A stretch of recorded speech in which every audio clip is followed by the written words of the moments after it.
shadows gather where the truth once stood. A kingdom of confusion carved out of falsehood. But he walks through the ruins like a prophet reborn. A voice wants in fire, a light dark is gone. The chaos watches with an all-seeing glare. Guardian of reason in a world unaware. When the overlord stalls at the edge of the frame, the faithful rise up, they already know his name. I'm here to resurrect the second coming of coming sin. I come to wake the sleeping, the church will bring the fed. No hurdles, no illusions, no hollow in the bed. He's here to resurrect the second coming of common sense.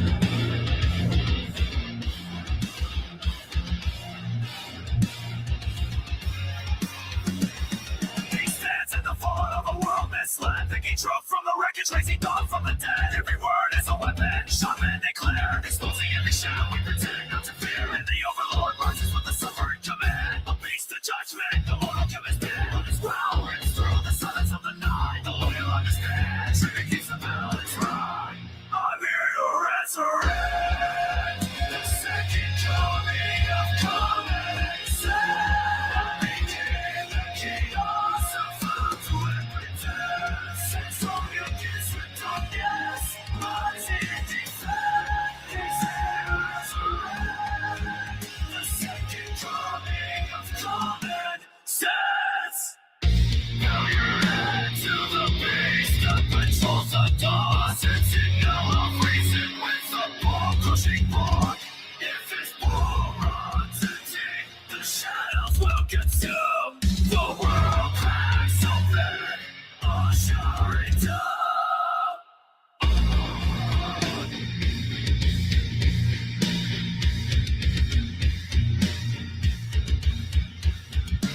So with the command, come deploy and accord. If you know what's good, feed Morty the overlord.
Welcome back to the party, everybody. This is Morty, and I am your host, Lutch, aka the Indian Jesus, here to resurrect the second coming of common sense. Everybody hit that like and subscribe. You know I would do it for you, and let's party. Welcome, welcome, welcome. How is everybody doing tonight?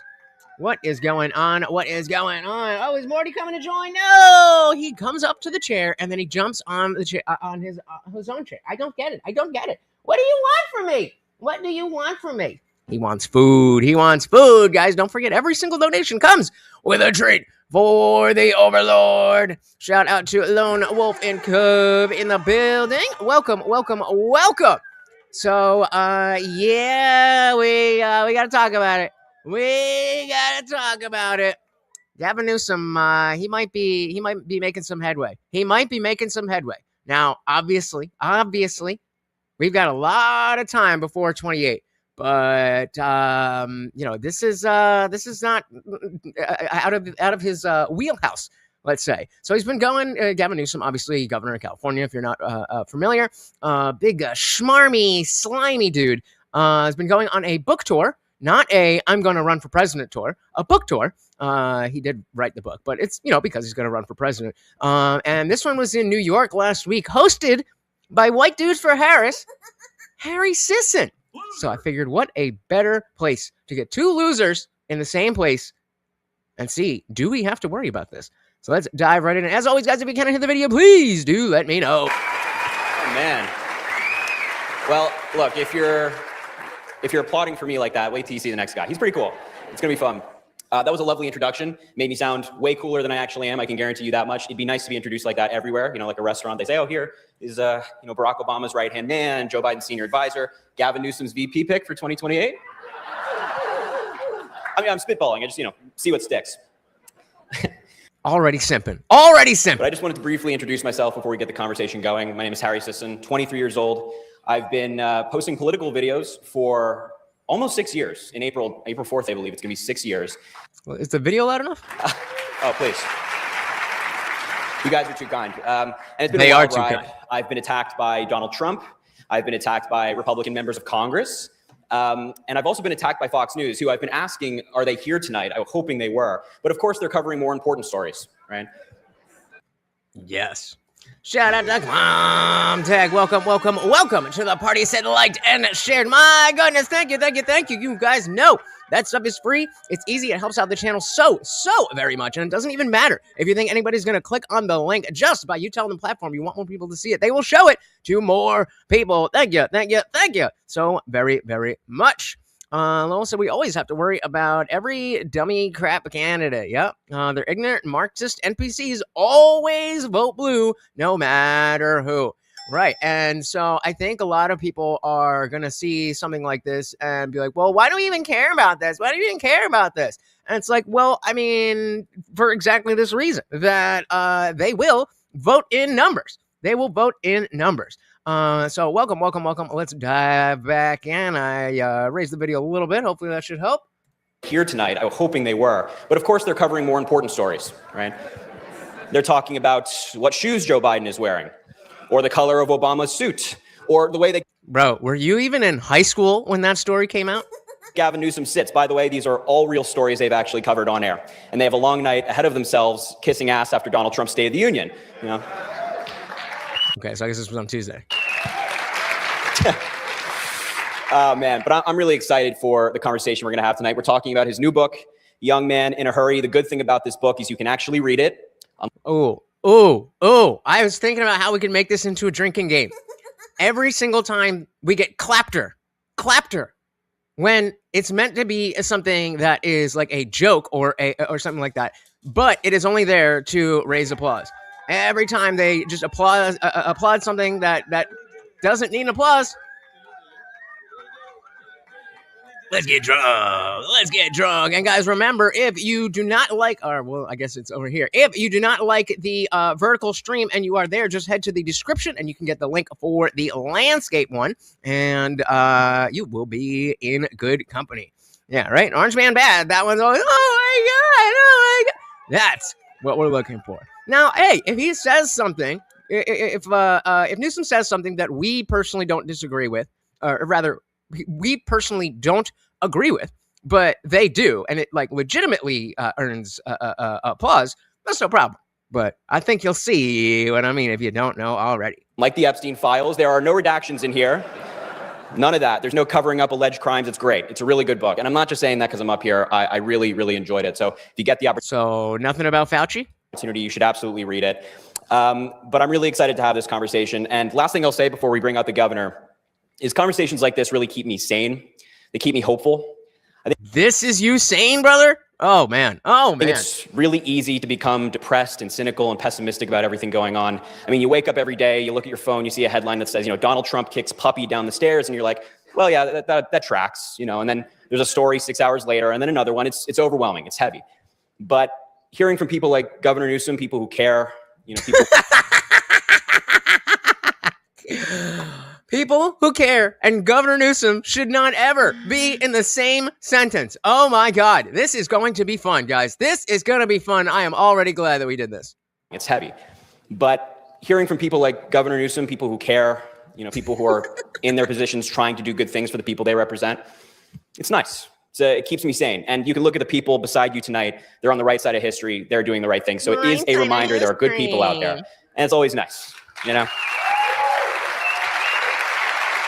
All right. Well, listen, you didn't pay to hear me yap. You didn't pay to hear me monologue. You're here because we want to hear from Governor Gavin Newsom. So please welcome to the stage America's Governor, Gavin Newsom.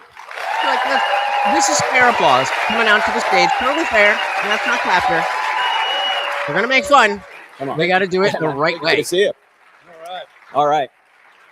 Vice president, huh? Well, if you're offering. Don't you have to be 35 to be vice president? Wait, we don't care about the law anymore, do we? Well, Governor, All right. this is your fourth. I'm going to be trying to call the balls and strikes because, politicians and influencers, they have a way with words, with crowds, with all that kind of stuff. So I'll give it to them when they get a good joke, but I'm also going to call it when there's bullshit. Guantek said, I guess Harry wasn't prepared to be in the position we were in when their party was in power. Yeah, I get that it's a convenient thing to be like, well, I was 11 when that happened, so you can't put that on me. All right, that's fair, but that doesn't mean that the people that you're voting for weren't there. Like, Joe Biden was there. Gavin Newsom was there. Book stop in 4 days, is that right? Yeah, but this is the one that matters because this is the day that the book is available to purchase. So There you go. guys. Good to be with everybody. Go buy it. We're not going to spoil it, but the first We're not going to talk about anything that's in it because there's nothing in it. question I want to ask, and I'm going to whip out my phone because my questions are on my phone. Very Gen Z.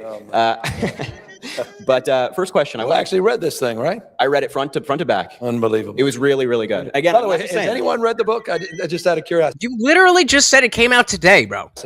That's probably Nobody? Not many hands went up. That's probably why you're here. Stupid. That was literally the last sentence out of your mouth. This is such an important day because this is when the book comes out. Did any of you read it already? Obviously not. Shout out to the tech. Welcome. Said, veteran today was scared and complaining about what happened to Iran. I couldn't believe what he was saying. Well, what was he saying? Welcome.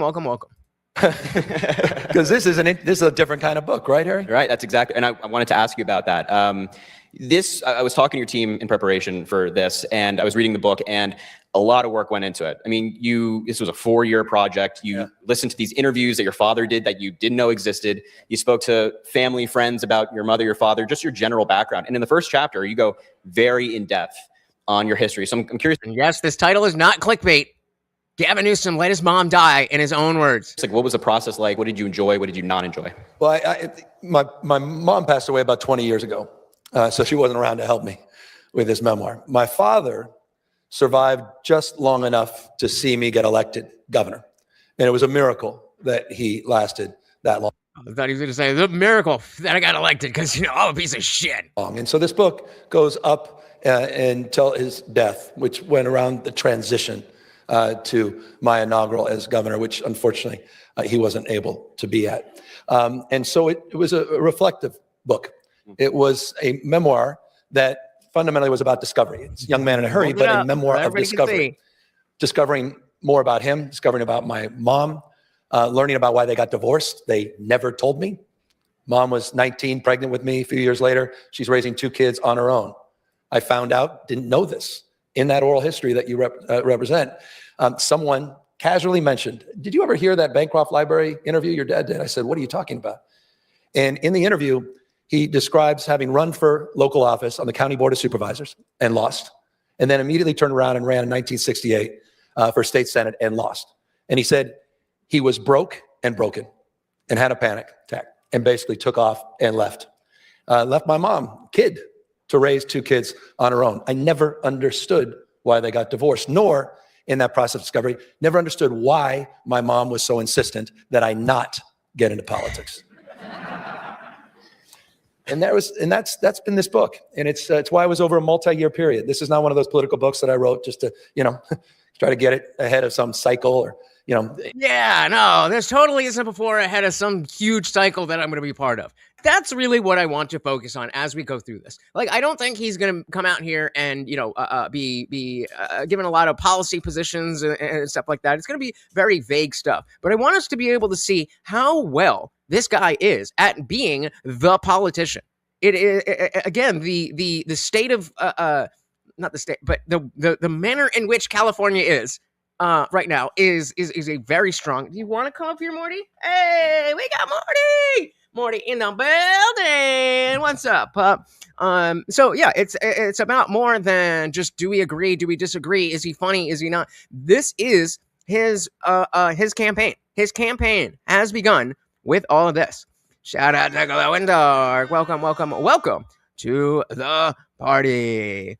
What it does, what it do, what it be, what it is. Oh, actually, real quick, in case they try, I mean, you know, these liberals, they don't like to share. So just in case, where was it? If we do that, what does that look like on vertical? Oh, that blocks the whole thing. All right, I'm going to try to make something. Ooh, I don't know. So, okay, if we get claimed on vertical, we may have to shut that stream down, but you know, we could use this to hopefully break it up a little bit, and then when he's you know, when it's a single shot, then hopefully won't be broken up too much. But of course, we can hope. Shout out to Kevin. Indeed, I'm rocking the Jesus look. Is it working? Welcome, welcome, welcome. That's been this book, and it's why it was over a multi-year period. This is not one of those political books that I wrote just to, you know, try to get it ahead of some cycle or, you know, in the calendar year. Legitimately, Never. In fact, legitimately. No, I'm telling you the truth. You know who doesn't say that? People who are telling the truth. You know, in the calendar year. Legitimately. People know. They're in fact, laughing. if you think I'm overstating it, this was supposed to have happened this time last year, but the fires in Los Angeles delayed it. And so whose fault was that? That gave me even more time to dive even deeper and to try to paint a picture that's a little richer than the one that you may necessarily see, or you might see on nightly news, particularly in Fox. You know, it's not a politician's book. It's not about the politician. It's about what shaped me, the events, the travail. And so it's a strictly politician's book. That's how you have to listen to these people. That's how you have to listen to these people. Shout out to Equality and Deference because vagina. Over on Rumble. Welcome, welcome, welcome to the party. Said liked and shared again. Guys, thank you so very, very much. That stuff is free and easy. It helps out so much. It does not matter if you think anybody's going to click on the link. Thank you so much. Equality said the cyborg and the face of soy. Yup. Text that I thought Gavin Newsom couldn't read good. Well, that's only when he's in front of black people. And I'm pretty sure it was the same, not this night, but this same tour, or maybe it was. Maybe it was the same night. I'm not sure. I feel like I would have heard about this specific thing and the fact that Harry Sisson was there if it was this one, but I'm pretty sure it was this book tour. Lomo said, can we agree that Newsom successfully spent billions of dollars to combat homelessness, and because of his determination and compassion, he created more homeless people? Yep. Disgusting. The setbacks, self-imposed, otherwise, the insecurities, anxieties, the regrets, you know, and it ultimately is a love letter to my mom and my dad. And that one's in the chat if we count that as clapter. I don't know. I'm going to leave that up to you guys. One's in the chat if that's clapter. My dad. And that became the most precious part of this. All that grit and resilience, that hard work with single moms go through every single day, working 2-3 jobs, and you know, and being with her when she took her last breath, which was the hardest part to write in this book. Well, told you, he killed her. On that point, I mean, when I was reading this book in preparation, I've read a lot of politicians' books. This is nothing like that. This is. Have you though? Actually, you know what? No. That makes complete and total sense. All Harry Sisson ever reads is the politicians that he already likes telling him why he's right for liking that politician. Oh, man, we are going to wear out this laughter button. This book in preparation, I've read a lot of politicians' books. This is nothing like that. This is not. Yeah, we're saying, so anytime we get that, we're calling it clapter. Anytime we get clapter, we drinking. Wouldn't be surprised. Wouldn't be surprised. See from a politician who may or may not be running for president, but it's up in the air. We don't know. But it's not a book we don't know. Let's just all act stupid. You normally hear from a politician. It's real. It's authentic. It's intimate. So why go that angle? Why not just put out the politician book? Because I'm on the other side now. I think it's reflected in my social media. It's reflected in, you know, just trying to show up and meet this moment. No dilly-dilly, but. You know, I talk about, you know, I think it was Oscar Wilde who said, you know, the first duty in life is that we all strike a pose. And the second duty, no one's really figured out. And I'm in that second phase of my life. You know, I struck a pose. I put a I was gonna say, I feel like you're still in that first phase of striking a pose. mask on, and at times my, I mean, he's saying it in his own words, guys. I struck a pose. I put a mask on, and at times my face grew into it, becoming someone I couldn't even recognize. My mother and dad didn't even recognize. Some of my friends, family didn't recognize. Demonic. And I try to understand that. Lizard people. What was that about? Who was I becoming? In this process, when I say discovery, I literally have learned more about myself. And I'm just now on the other side. Honestly, I do this. It's just deep breath. Yeah, it's okay. Yeah, my mom said it was okay to be average. I hated her for that. But I now understand. Is this it? Is this it? Why she told me that. She I'm was just struggling like with you. a kid who was struggling to read and write, with an adult who still doesn't read speeches. You've never seen me read a speech because I can't. And that's, I'm not trying to, it's not some story of sorrow, just a fact. But the fact was I never thanked my mother or even understood the struggle she went through raising a kid that was struggling. It was always through the lens and prism of me. Come on, Mom. And as he said, he is still in that stage. Hasn't figured out what's next after me. After running a state for how long? Oh, that's not how you do that. How long has Newsom been governor? Really? Only 2019? I feel like it's been a lot longer than that. But Jesus, who was before him? Who was governor before Newsom? Jerry Brown. Okay, I don't know that name. Interesting. I had a feeling that it was that he was there longer, just because he's taken over. But that's even worse in terms of 2028. Not good. You got to finish it, Glow. You got to finish it. Not appreciating all that she had gone through. Not appreciating what she went through when she grew up. I describe in this book. There's a scene where her father, when she was a young daughter. There was a roaring fire and took the twins, my mom and her sister, and threw them against the fireplace and put a gun to their head. I didn't know about this. I didn't know how that shaped her. I just knew that my grandfather committed suicide. So what you're saying is you're used to being in a situation where you don't know what the fuck is going on and you pretend to anyway, right? He's been in politics for a while. I just personally don't care about the his entire past. But I thought he'd been in the governor's office a little bit longer. He did Dr. Death's mom in what was it? Oh, wait, what? I don't. I'm not sure. Are they though? Oh shit! I was already here. Are they though? I vaguely knew about his time as a prisoner of war. He marched in Corregidor. Talk a lot about the Bataan Death March, but not Corregidor. And he came back broken. Welcome, Dr. Drinking, violent at times. I didn't know how that shaped her and how it shaped me. And so this book turned you into a scumbag. Is about all of that. And I discovered not just, he doesn't know what? Is that true? Why would he not have a birth certificate? Welcome to the party, Jason. All of that.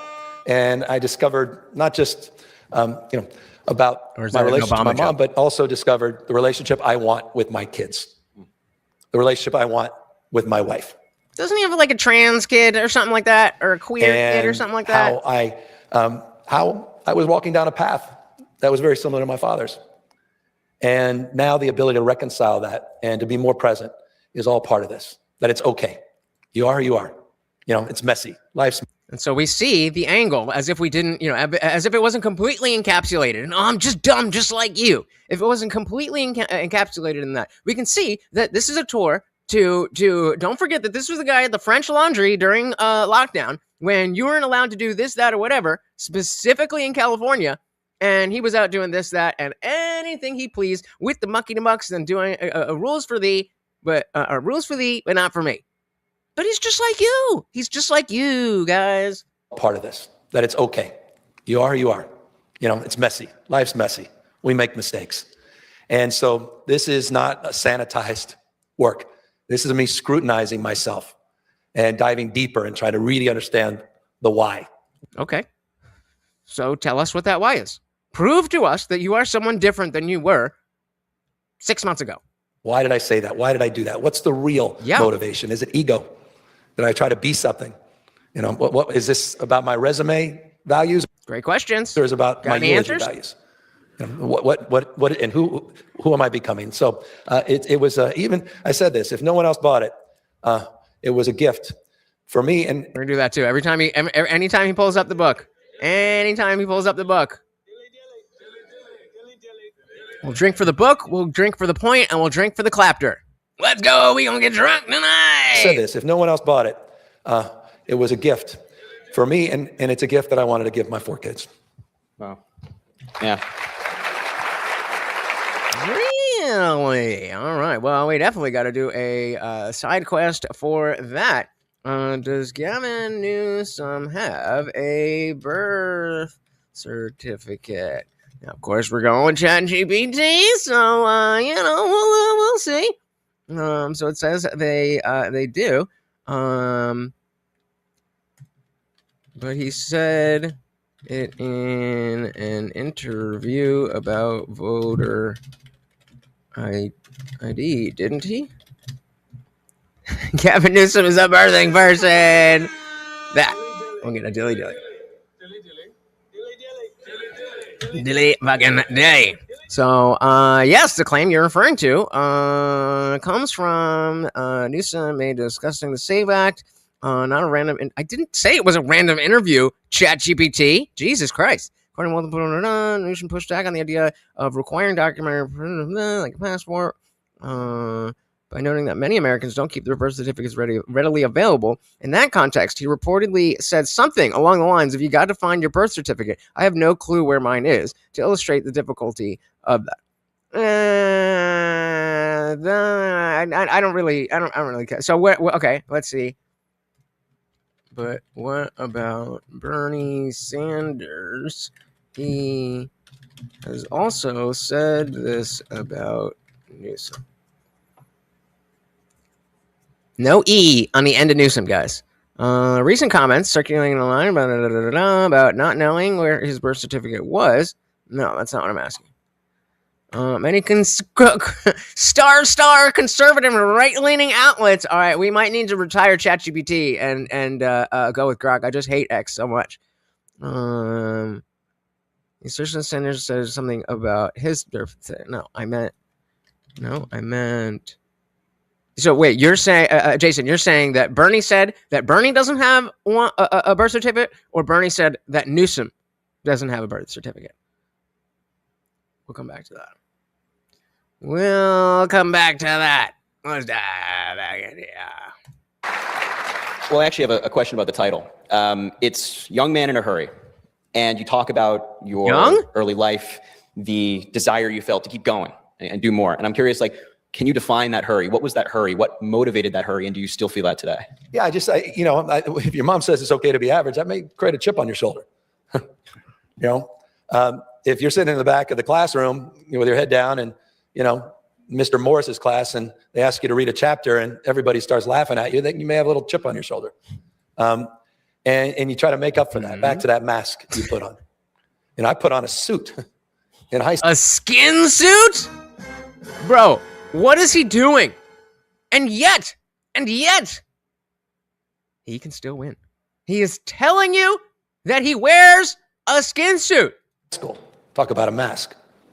I talk about something, you can roll your eyes, but, it's sort of this metamorphosis of sorts. Talk about a mask is when I found Dippity-Doo hair gel. My sophomore to junior. And I just bathed in it. I wanted to feel that slimy all the time. Year. Because I fell in love with this character on Remington Steele when Pierce Brosnan was a detective. And I just wanted to be like him. And so that's why I came to school in a suit. There's a scene in here with my sister saying. That gets a screenshot for the end of the year. You cannot do that. So in case you guys forgot, what are you doing? Are you too old to jump now? You're too old to jump. Okay, you don't have to be there. Okay. So we're gonna look back at that for New Year's. But I also Guys, if you have not checked out the playlist that I made on the channel, it's a great way to see the stuff that you missed that without having to look through everything. Try to organize it pretty well. But we have one for 2026. So every single stream in 2026. So New Year's, we're going to be able to look through and see exactly what we missed. But I said, I am human. I am totally human. Just like you humans, I am human. Believe me. Pretty much. Just that I Googled, and Bernie admitted he doesn't know how to get a birth certificate. That's not the same thing as not having one. And he does know. He is what we call lying. But I don't think that means that he's saying that he doesn't have one. Lomel said, ideology and the propaganda of Marxist left infiltrates every institution they occupy, every company they work at, every word they use in regular conversations. Their brains are programmed. Bingo. And if we don't do anything about that, then it's just going to take over more and more and more and more people. And it's taking over more people anyway, but we at least got to fight. We at least got to fight for our culture, guys, because this slimy fuck does not care about it. School in a suit. There's a scene in here with my sister saying, "Oh, why do you have to be such a dork?" She said, "You're embarrassing me," and she tried to buy me a pair of jeans. Guam Tech, look. But that's the curse and the blessing of life. Back to the pose. And so that's a little bit. If you're driving, you didn't see, just let me know when you get a chance to look again. That young man was always in a hurry, and it really came in a profound and deep way for me. I talk about being there with my mom for her last breath. I told you, he was the last one there. He killed his mom. Shout out to Craig over on Rumble. Welcome to the party. We are trying to see if we can see through the bullshit of this reptilian. Welcome. Way for me. I talk about being there with my mom for her last breath. I got a phone call. You talk about a pattern interrupt, a voice message. And it was from my mom saying, "Hello. Next Thursday will be my last day. And if you're interested, you may want to drop by before then." I literally have that voicemail to this day. That is weird. Now, I mean, there's definitely an aspect of, the when you get older, wanting to, especially if you know that you're dying, if you're in hospice, wanting everything to be set. But the way that this is so not human. This is so not, hey, just let you know, this is going to be my last day, just in case you want to stop by. That didn't happen. Play the fucking voicemail. That no human being speaks like that. No one. Shout out to Jason with the $2. Thank you so very, very much. And of course, that comes with a treat for Morty, who is getting comfortable on my hooded robe. That is quite comfy. Thank you to Guam Tech for that. And of course, that makes you the new sponsor of the stream. Thank you so very, very much, guys. Remember that stream goal. If we hit 15 donos or a $75 total, not only does Morty get a special treat, but I also have to do a push-up for every $2. And I am puny. I need your help. Thank you. By before then. Okay. I literally have that voicemail to this day. Kept it on a little tape recorder. Live. And what do you do in that circumstance? On a tape recorder in 2018. She called you on a tape recorder? What? You're lying. On a tape recorder? She was in the hospital or at home or whatever. And she played a tape, recorded a tape, and then called you and played that tape? What? That's not how phones work. What are you talking about? You may want to drop by before then. I literally have that voicemail to this day. Kept it on a little tape recorder. And what do you do in that circumstance? I immediately called my sister. What is going on? And she was stunned. I didn't know. Because that young man in a hurry was only focused on himself. I was hustling, running my restaurant, a few little small businesses. I was a county supervisor. And it was just me. And I didn't realize how sick she'd been with breast cancer. I'd come back. She'd survived one round of it. And I just frankly took it for granted that she'll be okay the second time. And she wasn't. And she said that next Thursday she did an assisted suicide back when it was illegal in California. Interesting. Yeah, that doesn't matter to you, right? Whatever. I mean, hey, it's California. Laws or, whatever. They're just really guidelines here. She did an assisted suicide back when it was illegal in California. Interesting that I signed the bill to make it legal because of that experience.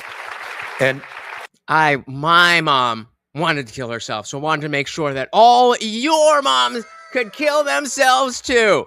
And as you can hear, and again, I don't know, this isn't clapter. This is a general applause. They really believe, it is a good thing that you enabled people to end themselves. And I say this, and I deeply do respect people that feel very differently. But we had a courageous doctor that was willing to lose his license. And I'll never forget those last few days being with my mom trying to cook. What was that little Matthew McConaughey? What was that? And is he saying that he was the doctor, or is that like a motion that there was something going on with her heart? Like what? And I say this, and I deeply do respect people that feel very differently. But we had a courageous doctor that was willing to lose his license. Is that what that means? He's the doctor? And I don't know.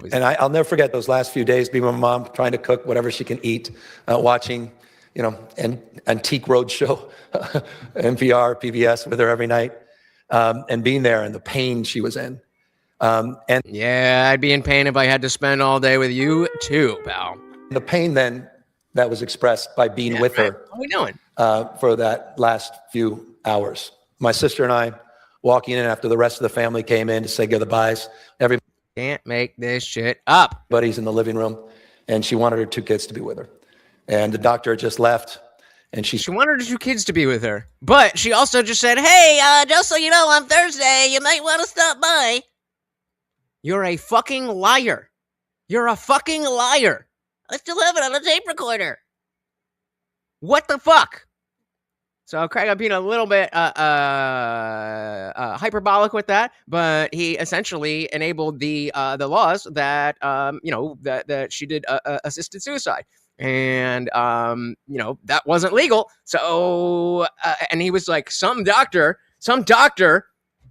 risked his license. So I'm gonna take that he's saying I'm the doctor that was going to lose his license, and so I killed my mom.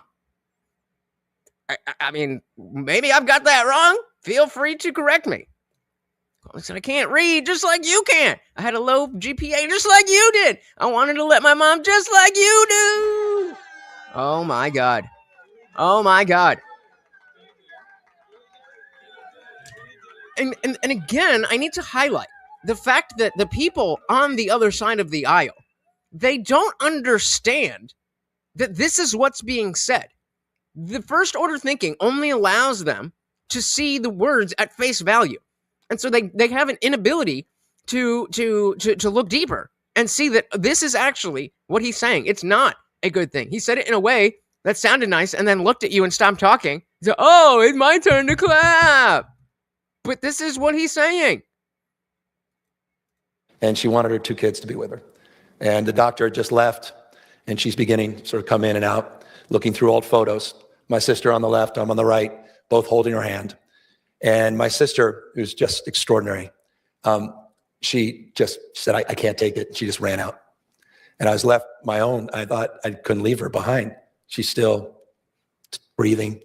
And I was there as she... I don't know. Costco Law School, welcome to the party. Said, wasn't that the thing with the Vogons from Hitchhiker's Guide to the Galaxy? They wouldn't act to save their own mother from a bug bladder beast without proper paperwork. Well, I did not. I definitely missed Hitchhiker's Guide, so I'll see if you guys. But I mean, sounds about right.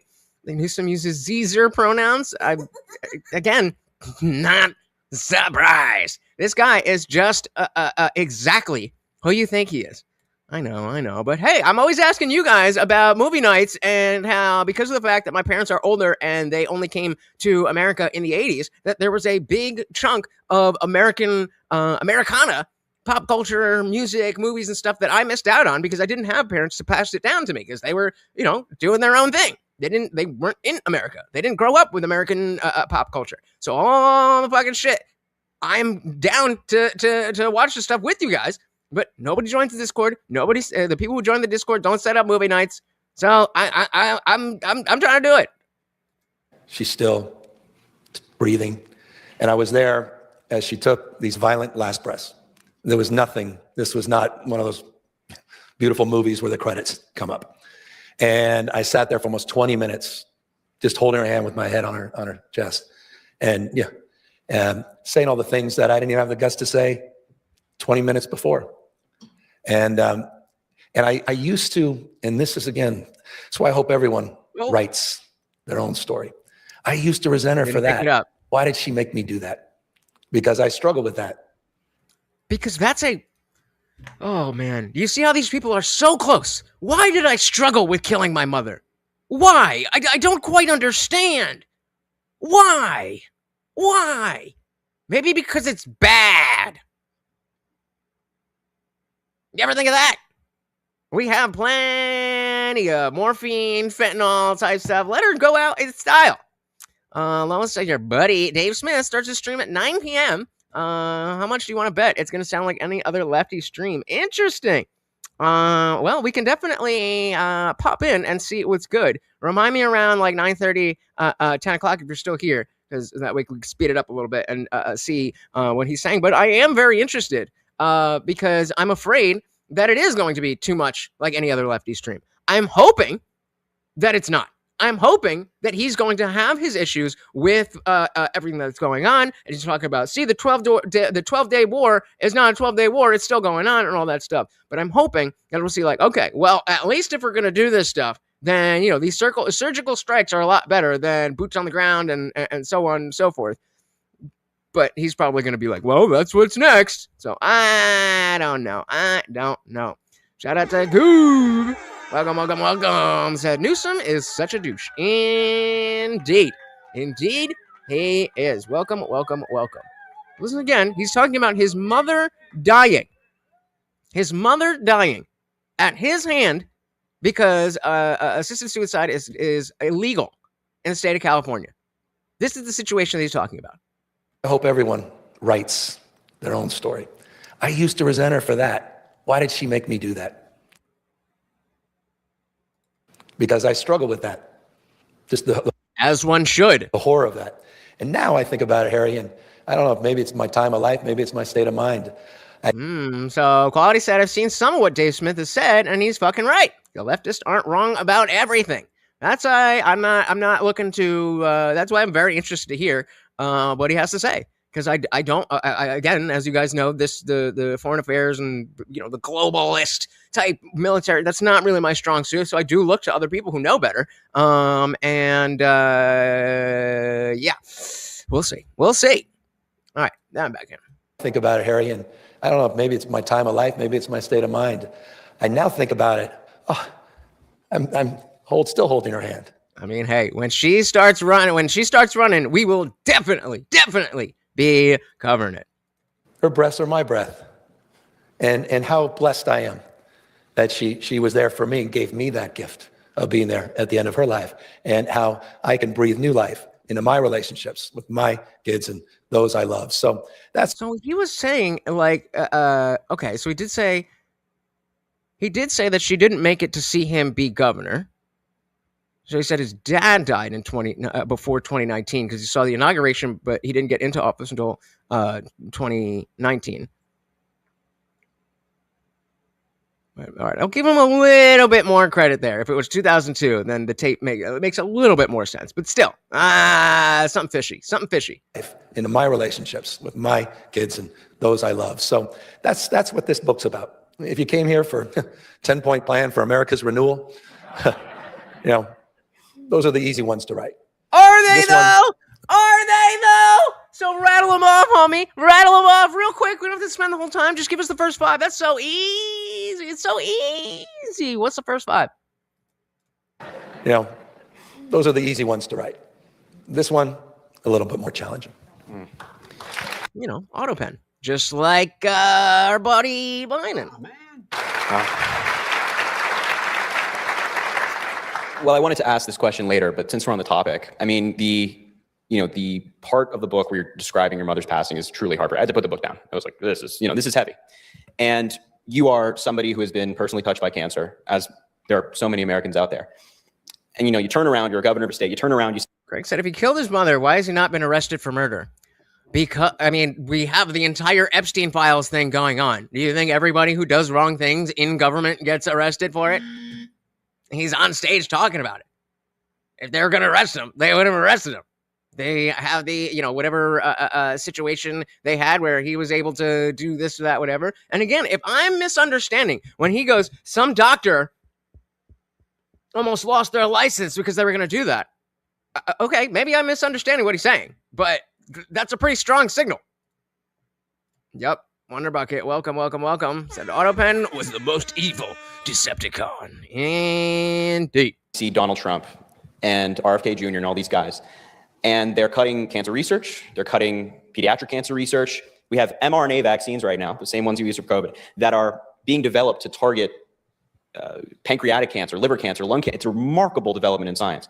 And yet RFK Jr. cut $500 million in funding for that research. Yeah, but science is good. So all science is good, right?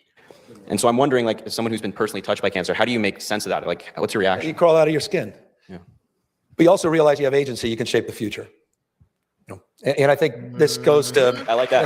The broader, sort of pulling in a thread. We're not bystanders in this world. Future is not just something to experience, it's something to manifest. It's decisions, not conditions, that determine our fate. Autopens, roll out. The future. Am I even doing the right voice? Is that the right one? Like, that's the guy with the Autobots. Is that one? I don't remember Transformers like that. Experience is something to manifest. It's decisions, not conditions, that determine our fate and future. And it's the approach we're trying to take to a myriad of issues, not just on health, but across the spectrum. And it goes, frankly, to some of my frustration as well. And I say this with love with my party. Sometimes we sit back. We're on our heels. We're not leaning in. We're being shape-shift, not shape-shifting. Bro. This is the fourth reference to him not being a human that he said, and we're only 20 minutes in. What the fuck?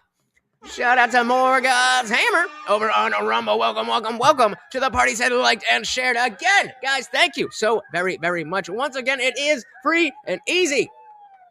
And it helps out so much. It does not even matter if you think anybody's going to click on the link. Just by you telling the platform you want more people to see it, they will show it to more people. Thank you, and welcome to the party. Morgan's Hammer said, oh yeah, the government should dump infinite money into all funding. Yeah, but it sounds nice, so we should pay for it. That's the framing here. It sounds nice, so we should pay for it. Shout out to Bubba. Welcome. Said Gavin is a tool. Yep. At least tools are useful, though, right? Costco said, I would imagine Gavin Newsom crawls out of his skin a lot because he's a lizard person in a human suit. Bingo. Yep. That's the fourth time. He's talked about something relating to wearing a mask, wearing skin, a skin suit, and now what is it they just said? Crawls out of his skin. Like, bro,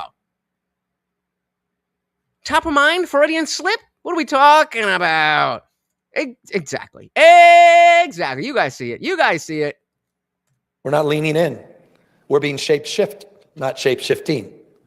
I had the privilege as governor, not just to complain about what they're doing at HHS and CDC. I had the ability. Did you see De Niro crying his eyes out over Trump? I did not. I'm assuming we're talking about Robert De Niro? Robert De Niro Trump. 108 guy. You guys can't see this. Sorry. Is it this one here? Thank you, everybody. Thank you, Miles. And it's sad because it's like, come on. De Niro was just De Niro! And then social media comes around and it's like, oh, you're just a really good actor. 5 months. The bottom line is that I feel betrayed by my country. Even USA Today fucking cut the scene. 5 months. The bottom line is that I feel betrayed by my country. It doesn't have to be perfect, but goddamn. I thought he said betrayed. I thought he said betrayed by my party. And I was like, oh, all right, bet. Nope, by my country. It's the country that is failing you, right, Robert? Oh, man. 5 months. The bottom line is that I feel betrayed by my country. It doesn't have to be perfect, but it does need to return to the values that gave us our strength and humanity. So that's why I'm going to vote completely in the opposite direction. We're all lizard people on stolen land. Dilly dilly. Facts are facts, all right, baby? Bone Dog said he needs to get his T levels tested. Yikes. Yikes. What a beta. Perfect, but it does need to return to the values that gave us our strength and humanity. And if you want our leaders to be accountable, if you're devoted to the Constitution and the rule of law, if you want the United States of America to be worthy of your love, be ready to take this to the streets together, and we will take our country back.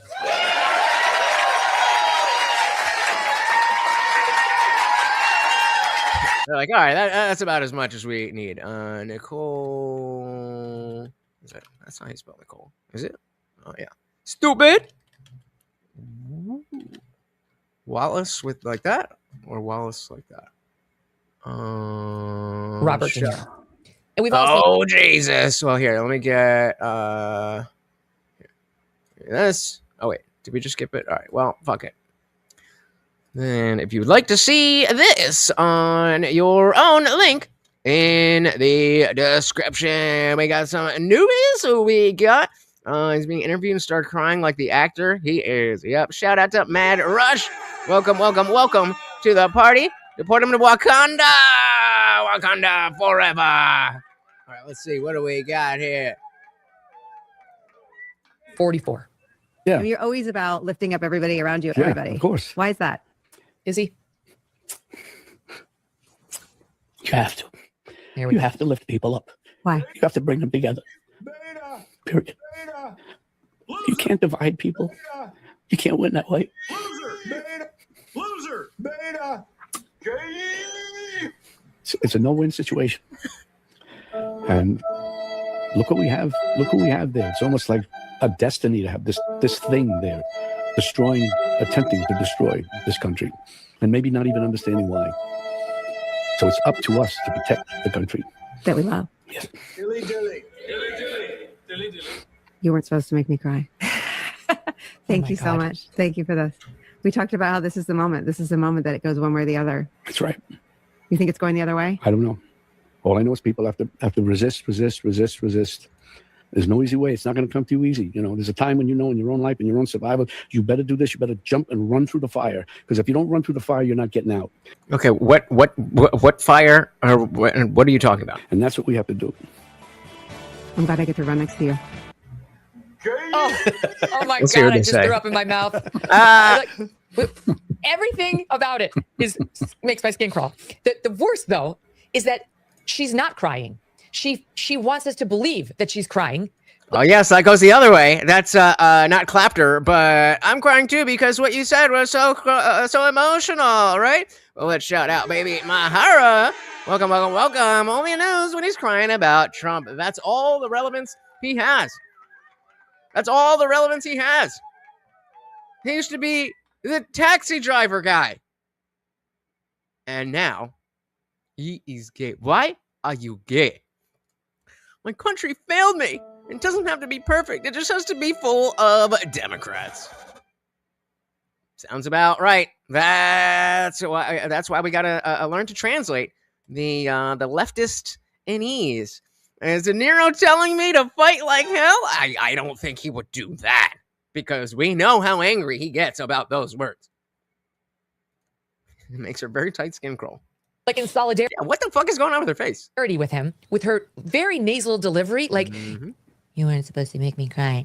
You weren't supposed to make me cry. So glad I get to run with you. It's so weird. Who does that? Who that's not Weird. crying, pretends they're crying when, let's face it, Robert De Niro is an elderly man now. And a lot of times when men in particular become elderly, they get a lot closer to tears very often. You know, we saw it with H.W. Bush. We've seen it with quite a few men. And it can be kind of sweet. It's not sweet here, but I think Robert De Niro, he's emotionally unregulated. All right. And there becomes almost a responsibility by the news anchor not to put this person on. Really, truly. I trust me, I'm not going to name names, but I've had this experience where I then say, we can't book that person again because they're emotionally unregulated or they've crossed over to a place where blacklisted. All right. So just yet another example of Hollywood actors being so passionate and so emotional about these issues that they are so deeply entrenched and know exactly what's going on. Because remember, he just gave us specific tips on what to do. Oh, wait, he did not. Let's dive back into Newsom. Governor, not just to complain about what they're doing at HHS and CDC, had the ability to come up with a West Coast offense. And that means locking down the entire state and setting the tone for the rest of the country for 3 years. Smart. Reached out to the governors of Oregon and Washington and governor of Hawaii, and we created our own CDC. We hired the former director of the CDC. Okay, and how much did that cost? And how much did it change from places like Texas or Florida? Right. We're putting out our own guidelines. We're championing science. We're stepping up. We did the same thing. We created a reproductive freedom alliance after Dobbs. 24 governors coming together, sharing best practices in real time to try to organize around these things. Not, as Nancy would say, agonize, but organize, building partnerships, building capacity, developing a muscle to push back, to lean in to meet this moment head on. And so that's the approach we're trying to take in every respect. And we're also now calling out those that I think are a little complicit in this moment. Ooh, who's in trouble? Who's in trouble with Daddy Gavin? Those that are a little timid in this moment. My talk about social media lens that I've put up to Trump and the Trump administration. And why were you using real bullets? Some of my friends on Fox said, that my mother should, be ashamed and wash my mouth out with soap because of some of the tweets I put out that mirror Donald Trump's tweets, where they didn't say one word. Rent free. Not one word was ever spoken about Donald Trump dressing up as a pope. Not one word was ever spoken about Donald Trump dressing up as Superman or putting his face on Mount Rushmore in all caps. They didn't say a word about any of that. How dare we put a lens in a mirror up to not only Trump, but those that are enabling Trump, the folks on the propaganda networks. You mean the overwhelming majority of people? Is that who you mean? The people enabling Trump? We literally had an election and won by a huge margin. That's your enemy? Okay, if you say so. Yeah, right. Just the high-speed rail. How's that going? Shout out to Jason said, I'm not mad. I'm going to jackknife my SUV to block you because I love you. Yeah, that's normal behavior. Normal behavior. Psych. We ain't doing all that. All right. Trump, but those that are enabling Trump, the folks on the propaganda networks that every single day are countenancing that. And so it's an approach, it's a mindset, and it's one, yes, shaped by the grit of a single mom working 3 jobs who never complained, never explained, that lived in the living room for most of the homes. I described each one of those houses with the addresses where we were renting out her bedroom so she could help pay the rent. We were a foster family growing up where she was coming home, and the reason she worked at Ramona's restaurant was because she got a bunch of food she can bring home to the kids. I don't want to overstate that relationship to the economy. Do you think people paid for this? I would be very disappointed if I'd paid for this. But, I mean, I guess that really is kind of the liberal thing of just vomit my opinions back at me. Economic reality, Mike, but I'm not going to understate it because she deserves the truth.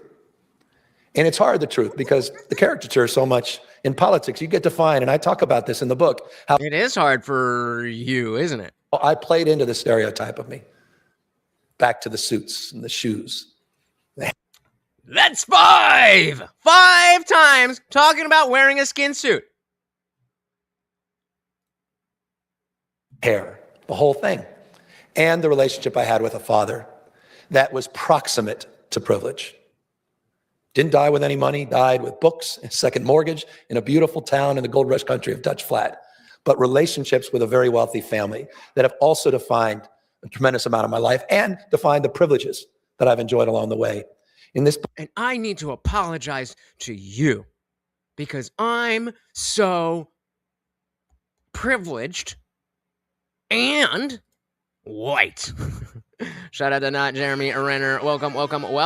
I mean, nothing specific. He was talking about how, he helped let his mom die, assisted suicide before it was legal. And but right now he's on his book tour and he's running for president. He is running for president. amount of my life and define the privileges that I've enjoyed along the way. In this book is also about that. I wouldn't suggest it's a dialectic, but that duality, at times that contradictions of walking in both worlds. But always Both of which worlds? Shout out to Behave. Welcome to the party. Costco Law School said, how do you let's try that again. How do you basically tell the world you think most black people can't read while claiming to be illiterate yourself and just continue running for president? What reality is it? Unfortunately, the only reality we can experience. It is all real. It's a fair question. I like to do. I mean, this is kind of normal politician stuff. Yeah, but I mean, that's why we need to pay attention because he is likely going to be the Democratic nominee. walking back home to a mom that had a different sensibility and a reaction to my father's world. And I think it's very much the world we're living in. Did you really? Oh, I need a photo of each single page. Each single page will go through the whole thing. Today, haves and have-nots. My mom, she couldn't live on 100. I'm just like you. I'm the have-nots at the French Laundry. 4 paychecks, let alone 52. That's why she was doing that extra part-time work. And that's all right. Well, step one is paying attention and getting familiarized with who he is at the start so that as he changes and continues to get more scrutiny, that we can look back to this and be like, hey, didn't you say something different 3 years ago? You got him. let alone 52. That's why she was doing that extra part-time work. And that's the reality for more and more millions of people today. And so that's also part of what I wanted to express, that journey I've been on and that experience and that perspective that shapes so much of my belief system. Yeah, absolutely. And what is that belief system? Again, I'm not asking you to lay out your 10-point policy plan, but can you give some substance?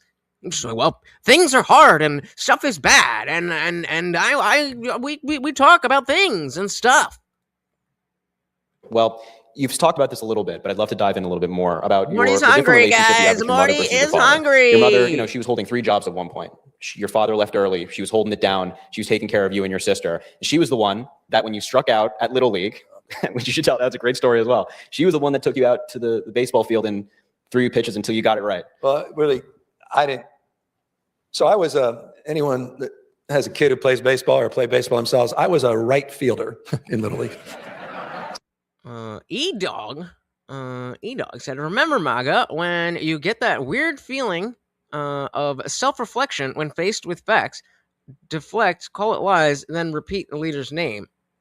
I think, I'm not quite sure.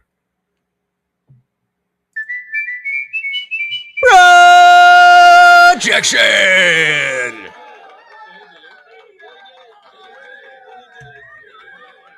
Where did they come up with this shit? Some of you know that. So unsurprisingly, in the ninth batter, the third inning, I'd come up for the first time, strike 1, strike 2, strike 3. Next time up, ball 1, strike 1, 2, 3. Third time, just didn't even try it. So I remember striking out. I mean, to its core, this is so. I hate using this terminology, but I hate I hate using. It's so liberal coded. Like, oh guys, I'm just so poor and bad and everything, but you should vote for me because I'm just like you. It's like, why are you even framing yourself like this? If you want to pose yourself as someone who deserves to run the free fucking world, then maybe we don't want somebody who's a retard. Just saying. Shout out to Box. Welcome to the party. Yep, he let his mom die. he let his mom kill herself, to be more specific. We also got China virus. Welcome.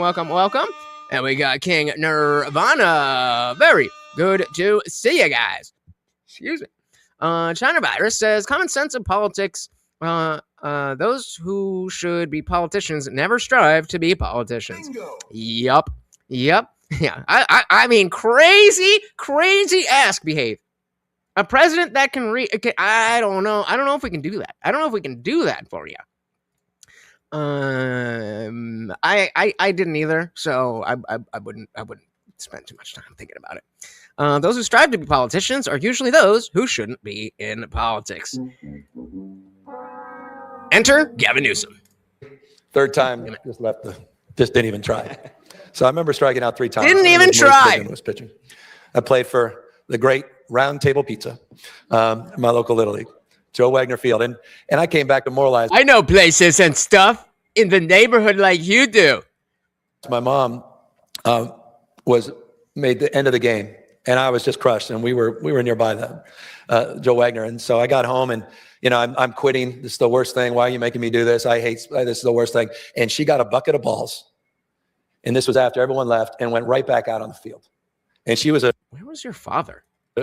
A really great athlete. And I describe her athleticism. And she threw the balls to me for about an hour. And I never understood what that meant until the day I got a partial baseball scholarship to get into college. And that's how I got into college. That's the reason I got into 4-year college. But it was that example. Because remember, guys, I'm fucking stupid, but, practice. It's that. I mean, that's enough, my mom. Like, that's mom. And again, yeah, fair enough. If that's your story, like, no shade as a life story, but that's not really what I'm looking for. Moms. I'm not a leader. That's all of you that love their kids. Exactly. A resident lefty bucks, and I just want a normal dude for a president. Bingo. Preferably smarter than me. Yes, we have ran the necessary. I've been trying to think of an analogy as to where Trump's place in this whole thing is, and I decided to watch all the Fast and the Furious movies because I'd only seen like the first 2 or 3, and so my brain is a little Fast and Furious sated right now. But it seems like, stick with me here. It seems like, how all throughout the Fast and Furious movies they have the NOS button. But every single time they're in a race, somebody who's not the main character uses the NOS too early. And then whether it's Vin Diesel or whoever, too early, bro. And then in the same way, it feels like Trump was political NOS. That we needed a little but now that's good. We're already ahead. We're already ahead. And there's still a lot of shit to be dealt with. So maybe just a normal dude who's smart, or at least smarter than me, is what we need. Welcome to the party. He's talking baseball to relate to the guys. He was a dumb jock. Baseball is his agenda. And again, I mean, fair enough if that's if that's where you come from. But how then does that make you somebody that whether or not I agree with politics, that somebody who I could support? Because in the same way that I expect, in the same way that I've respected Joe Biden when he was as the leader, I didn't necessarily have much respect for him, but I respected the position he was in. In the same way I expect liberals to respect the office of presidency while it's Trump, I would like to be able to respect that office. If the dude can't fucking read, then what are we talking about? Morgoth's Hammer said, one of the many ironies of politics. Basically, anyone who wants to be in politics should be disqualified for public service. Yep, indeed. Yet the NOS off in the power band, it's not their fault. I don't know cars that well enough. I don't know what a power band is, but probably right. The text said, my belief, Trump is just a blunt New Yorker who's going to tell you how it is. And yeah, and that was a necessary thing, but and that got us ahead. That got us ahead in terms of moving the culture forward to where, everything was all buttoned up and, well, we've got to be exactly right and presidential and all that stuff. That was good. But we're out of the NOS now.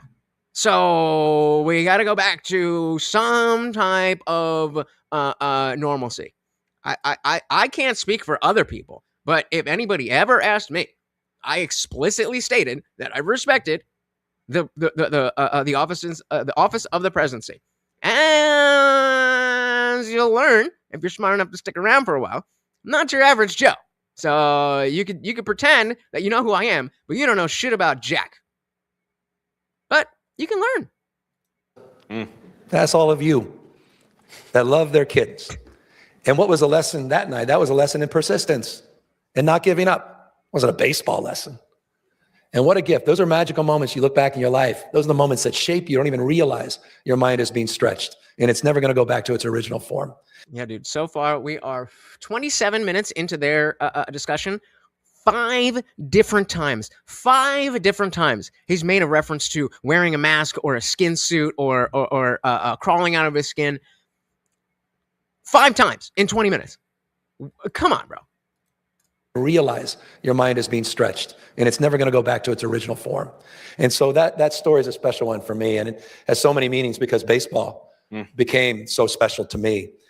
Guys, don't forget about the puppy. He is hungry. Let's get him some treats, please. And, my father, again, my father was there, but in the distance. He really came back in my high school years when, all of a sudden he could bring his buddies and I'm the captain of the basketball team and the captain of the baseball team. And then I got interested in politics and then our relationship began to thrive. Well, I also want to talk about. What was that? What was that? This is when I really got in control. And the captain of the baseball team. And then I got interested in politics and then our relationship began to thrive. Well, I also want to talk about another experience you had early on in your life, which was you talked about getting bullied and the kids picking on you. The main one you called, and I want to quote this correctly, the bully of Baltimore Avenue. I remember him. I will find him if he's here. Oh, there's a point. Present yourself, sir. There's a point. Well, this bully, interestingly enough, and I was interested to learn this, called you Newsom. Yeah, make it up. True story. We literally all made it up. We literally all made it up. That before. Let me cut you off. Go ahead. So last June, you may recall, 4,000 National Guard were federalized in the state of California. 700 active duty Marines were not sent overseas. They were sent to the second largest city in the United States of America, the full militarization of an American city, a war on American people. That happened in California first last June.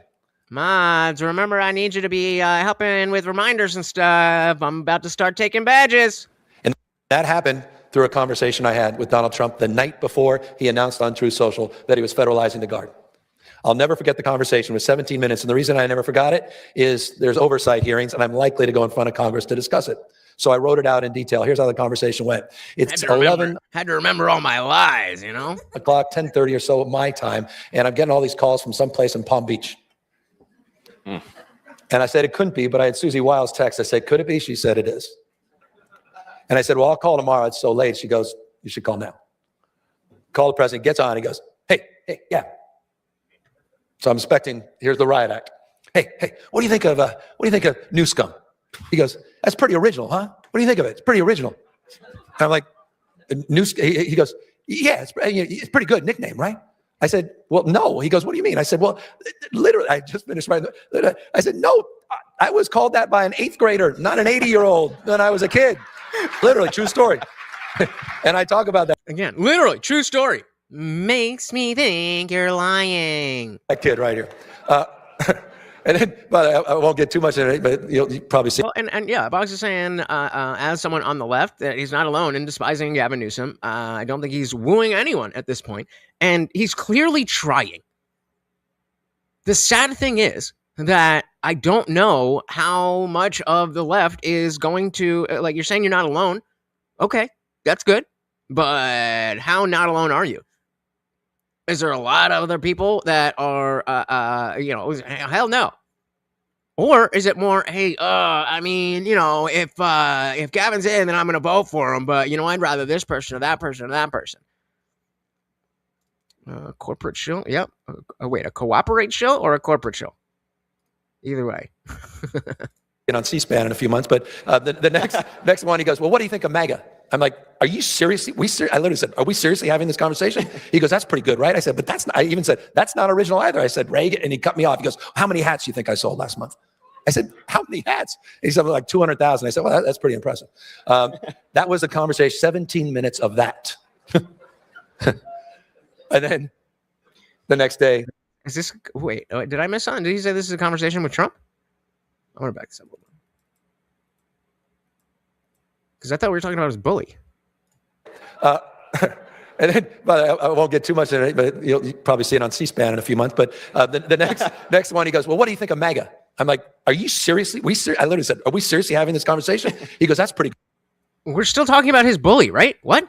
good, right? I said, but that's not, I even said, that's not original either. I said, Reagan. That's what I'm saying. No, he's talking about in 8th grade when he was talking about some bully. And he's like, I won't get too much into that. And then he said this. Like, in 8th grade, they were talking about MAGA? Let's try one more time. Maybe I'm stupid. Let's go all the way back. 80-year-old. When I was called that by an 8th grader. I said, no, I was called that by an 8th grader, not an 80-year-old when I was a kid. Literally, true story. Oh, okay. I get it. So he's saying, Trump, you're not that smart for calling me Newsom because in 8th grade, they called me Newsom. Maybe it's because you're scummy. Crazy thought. No, actually, we just wishing it's me having a brain fart. But plenty more where that's coming from. Guys, remember the puppy is hungry, please. And I talk about that kid right here. And then, but I won't get too much in it, but you'll probably see it on C-SPAN in a few months.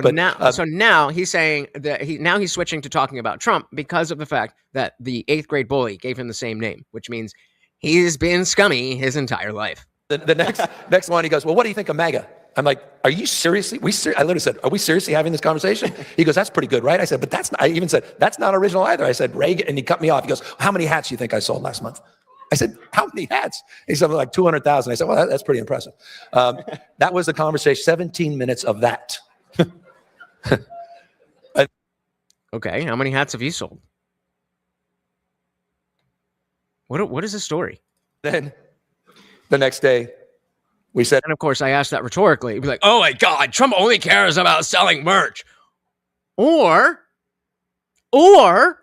maybe he cares about getting his message out.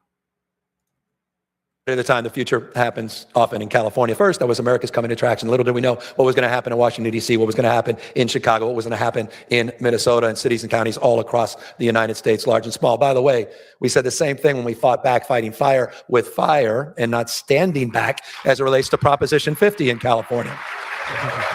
And I appreciate that. Shout out to the tech. I still don't fully understand the jewels, but either way, very much appreciate it. I appreciate that. And by the way, on that, there's a lesson there. And forgive me, I don't want to digress too much, but that's now the third time he asked us to forgive him. Listen to what people say. That was amazing, wasn't it? Amazing. That not the response, but that the President of the United States... that counts. That counts as clapped her because they didn't know what the fuck he was saying and people started to clap. Listen. Wasn't it? That... He's done talking. Let's start clapping.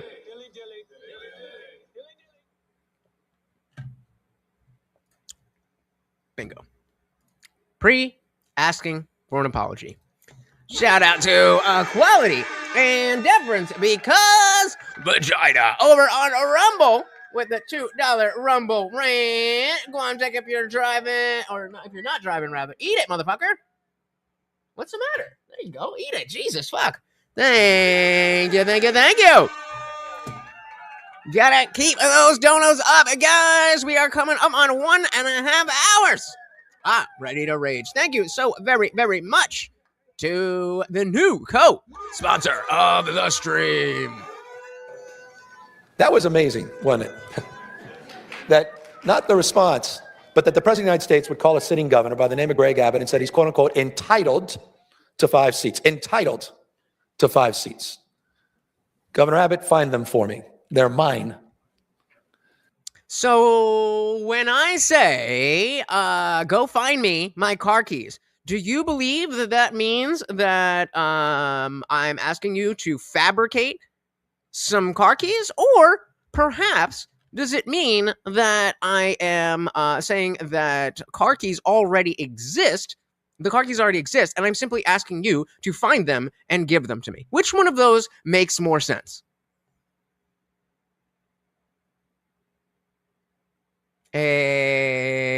Exactly.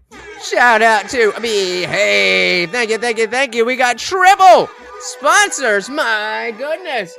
My goodness. And Morty is loving it. Thank you, thank you, thank you. So very, very much, guys.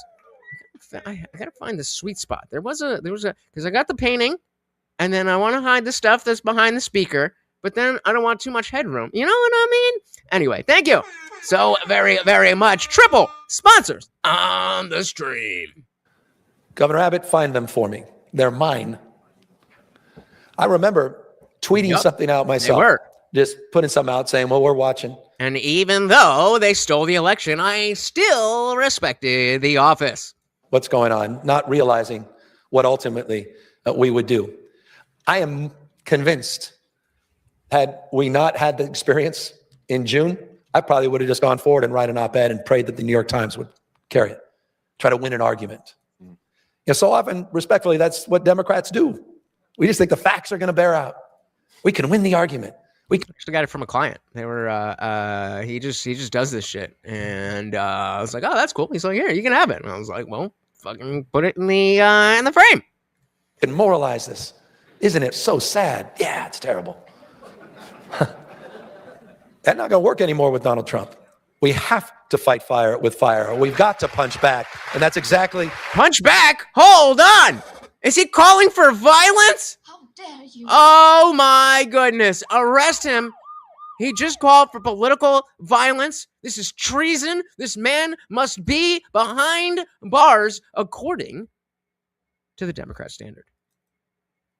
Have to fight fire with fire. We've got to punch back. And that's exactly what we did. And people are doing all across the country. You're doing it. The people of Minneapolis have done it. The people of Minneapolis have definitely done it. People like Renee Good. People like Alex Preddy. What are you appealing to in this moment that actually is something that you think is relevant to the discussion? What exactly do you think? The people of Minnesota have done it. What? They're dying. They're dying in the streets because people like you, aka blue governors, are telling police to stand down while our federal government, which was voted in specifically to get rid of illegal immigrants, you're allowing a situation where you know shit's gonna go down, and then you can get on stage and be like, well, Minneapolis, the people, it's you guys. No, it's you. It's not me. It's you. Fuck off. Holy shit. What a scummy piece of shit. And this is the difference. This is the difference between when there's plenty of issues with Trump. There's plenty of issues with Trump. But at the very least, he's not trying to act like he's something that he's not. He might be a little bit egotistical, and he might think that he's a little bit better than he is, but don't we all? But he gives it to you as it is, for better or for worse.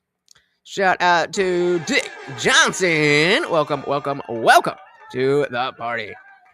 Bog said, not a fan of what they were fighting for, but it made me feel patriotic as fuck. Yeah! Fuck the people that are doing the job that we voted for. That's America, Jack! So in other words, you just felt the opposite of icky, therefore it's good. Got it. You're doing it. The people of Minneapolis have done it. Otherwise, we'll lose the republic. It's the 250th anniversary, the best of the... Fire? What's the fire? I mean, this is the 250th anniversary. Yeah.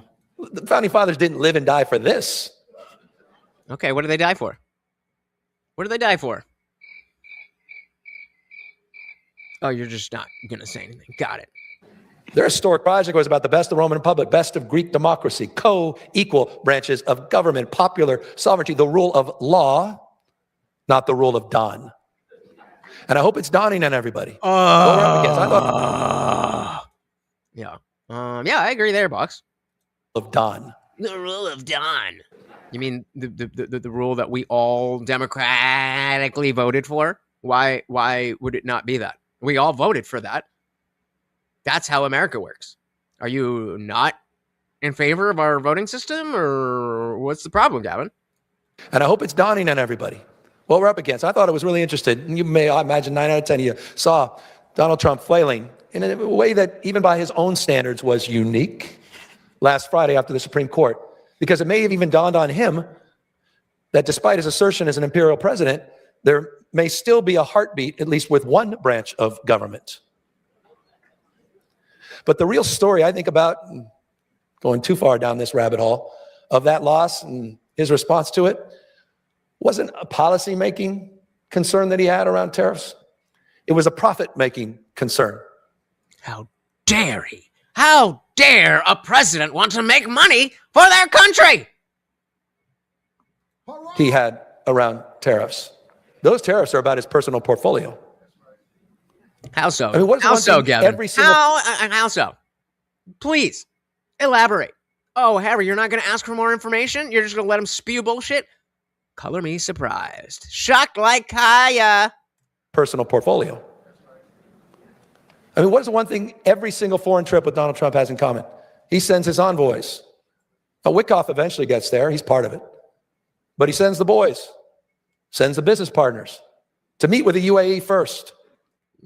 Yeah, I mean, as much as we don't necessarily love the no new wars president, going into other countries and stuff, but that's called diplomacy.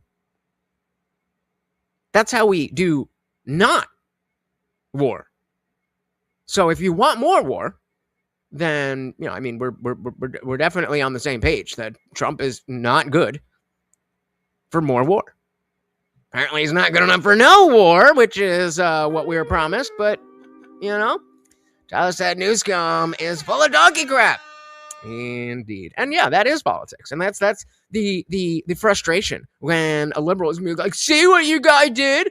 It's like, I went into this whole thing being like, all right, you're making me do it. Like I was all for it. This is the only time I voted for Trump. But Joe and Kamala were not a factor in that. I was looking at Ron DeSantis before he dropped the ball. I was looking at Vivek Ramaswamy before he, kind of got a little schmarmy. But at the end of the day, there was two options. And we, the majority of the nation, voted for Trump. So what? I still don't understand why he's mad about doing business with our UAE partners instead of bombing them. Good, you shouldn't. New scam. Sends the business partners to meet with the UAE first, to do the deal to make sure the Wickoff and the Trump family have the $2 billion in world financial liberty. Oh, yeah, and money bad, right? So you're super broke. Or no, you're also rich. Got it. Establish that first, then we can discuss the high-value computer chips. No, he can't. This is where you're wrong. Unfortunately, Box, even though you are smart enough to see that this guy's full of shit, the overwhelming majority of your party either doesn't see it or doesn't care because Orange Man bad. This will, without barring some crazy scandal, he will be the nominee. He will be the nominee. Who else do they fucking have? So, no, we cannot be ignoring a presidential candidate. Yeah, right? No way. I don't know about all that. I mean, to you, how many, as big as they are, how many actual Americans, voting Americans, are watching TYT?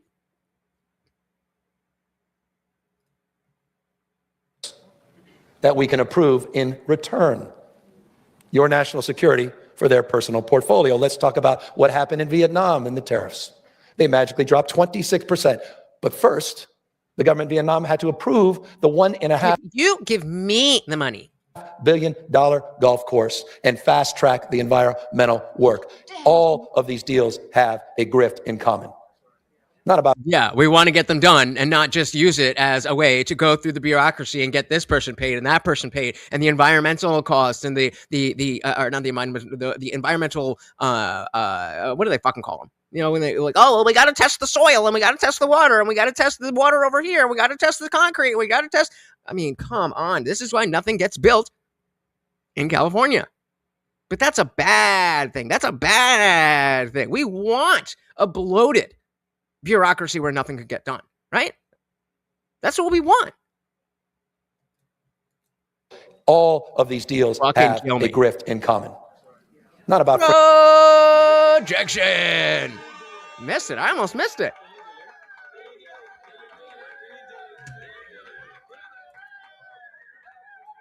all of these deals have a grift in common. Not about free enterprise anymore. It's crony capitalism. It's state capitalism. It's about the golden shares. And if you don't share, 10% of Intel, 25% AMD, NVIDIA, MP Materials. Look across the spectrum on all of these things. The Trump tenure, Trump story is a story of corruption, of grift, the likes of which we've never experienced in modern American history. And Just not. It's just like bad. This is the level of online discourse with fucking shitty channels. Well, you're just a grifter. Okay, and then, oh my god, he's so amazing. Clapped her.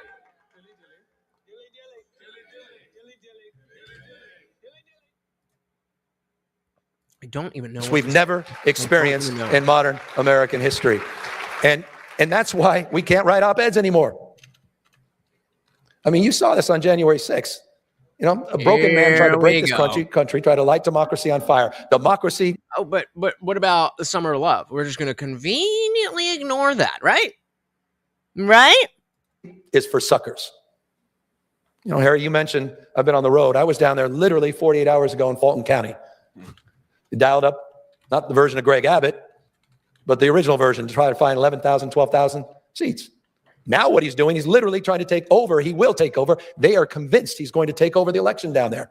He is not screwing around. He talked about nationalizing the election. 2 days later, he said, no, really just in 15 states. Which ones? All blue. Look what he did the day we kicked off the Prop 50 campaign. We said it was a preview of things to come, 4,000 National Guard coming across the rest of the country. The day we kicked off the campaign in Little Tokyo at the Democracy Center. That's the sacred site for any of you who have been in LA. Oh, democracy. So it must be good. May know this site as a sacred site where we were interning the Japanese. That was the depot where the buses went. And that was the day we had about 500 people in the room, 20 U.S. representatives, the House, and 2 senators, faith leaders, community leaders to kick it off, and dozens of masked men right outside the front door. And a gentleman dressed up as if he came off a movie set from the 1930s by the name of Bovino. That was the preview of things to come. We said that the next day. We've seen that play out all across the state. And that's another aspect of, well, how well is he going to do in the larger, the larger, he's very, just kind of droning on. Like Trump does that, but he makes it interesting. Maybe not so much lately, but certainly in 2016, love it or hate it, then you definitely didn't want to miss a Trump speech. This is fucking stupid for many reasons, but mainly because he's not fucking saying anything. He's not fucking saying anything. Got you, Dick. We said that the next day. We've seen that play out all across the state. Interesting. On election day, let's not forget this. On election day in California, this is weeks ago, Donald Trump sends out a Truth Social before anyone votes saying the election was rigged. He sent out election monitors from the Department of Justice to oversee the election. But you know what else he did? He sent out BORTAC teams. These are the Border Patrol Tactical Units, the guys with the Apache helicopters. And he sent them to Dodger Stadium so that the morning news would plaster that wall to wall. Communities already on edge, now scared to death to go to the polls He is not screwing around. That is a preview of things to come. Across the spectrum, we will lose this country unless we recognize what we're up against. He does not believe in fair and free elections. He is committed to vandalizing this election for the same reason he was committed to getting those 5 seats, because he knows he's going to get shellacked, he's going to get crushed in this midterms, and he's going to lose that gavel. I think he's actually right, but the same thing is I just completely lost my train of thought. What did he just say? Oh yeah, just about the midterms. The fact that it's actually better for the Democrat nominee in 2028 for the Republicans. Jesus Christ, what is going on? The Republicans do well in the midterms because then there's more shit. Be like, see, look what they did. When you have 2 years of, well, you guys, it's not as strong. You can't see what they did when they were in office. And so for somebody who is like Gavin Newsom, really doesn't give a shit about anything but himself, just like Trump and every other fucking politician.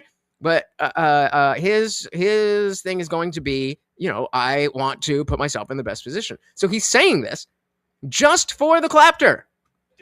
Just for the clapter. He doesn't want the Democrats to do better in the midterms than it needs to be for him to look good. The worse the Republicans do, the better for Gavin Newsom. He knows that. He knows that. Thus, he is bullshitting you.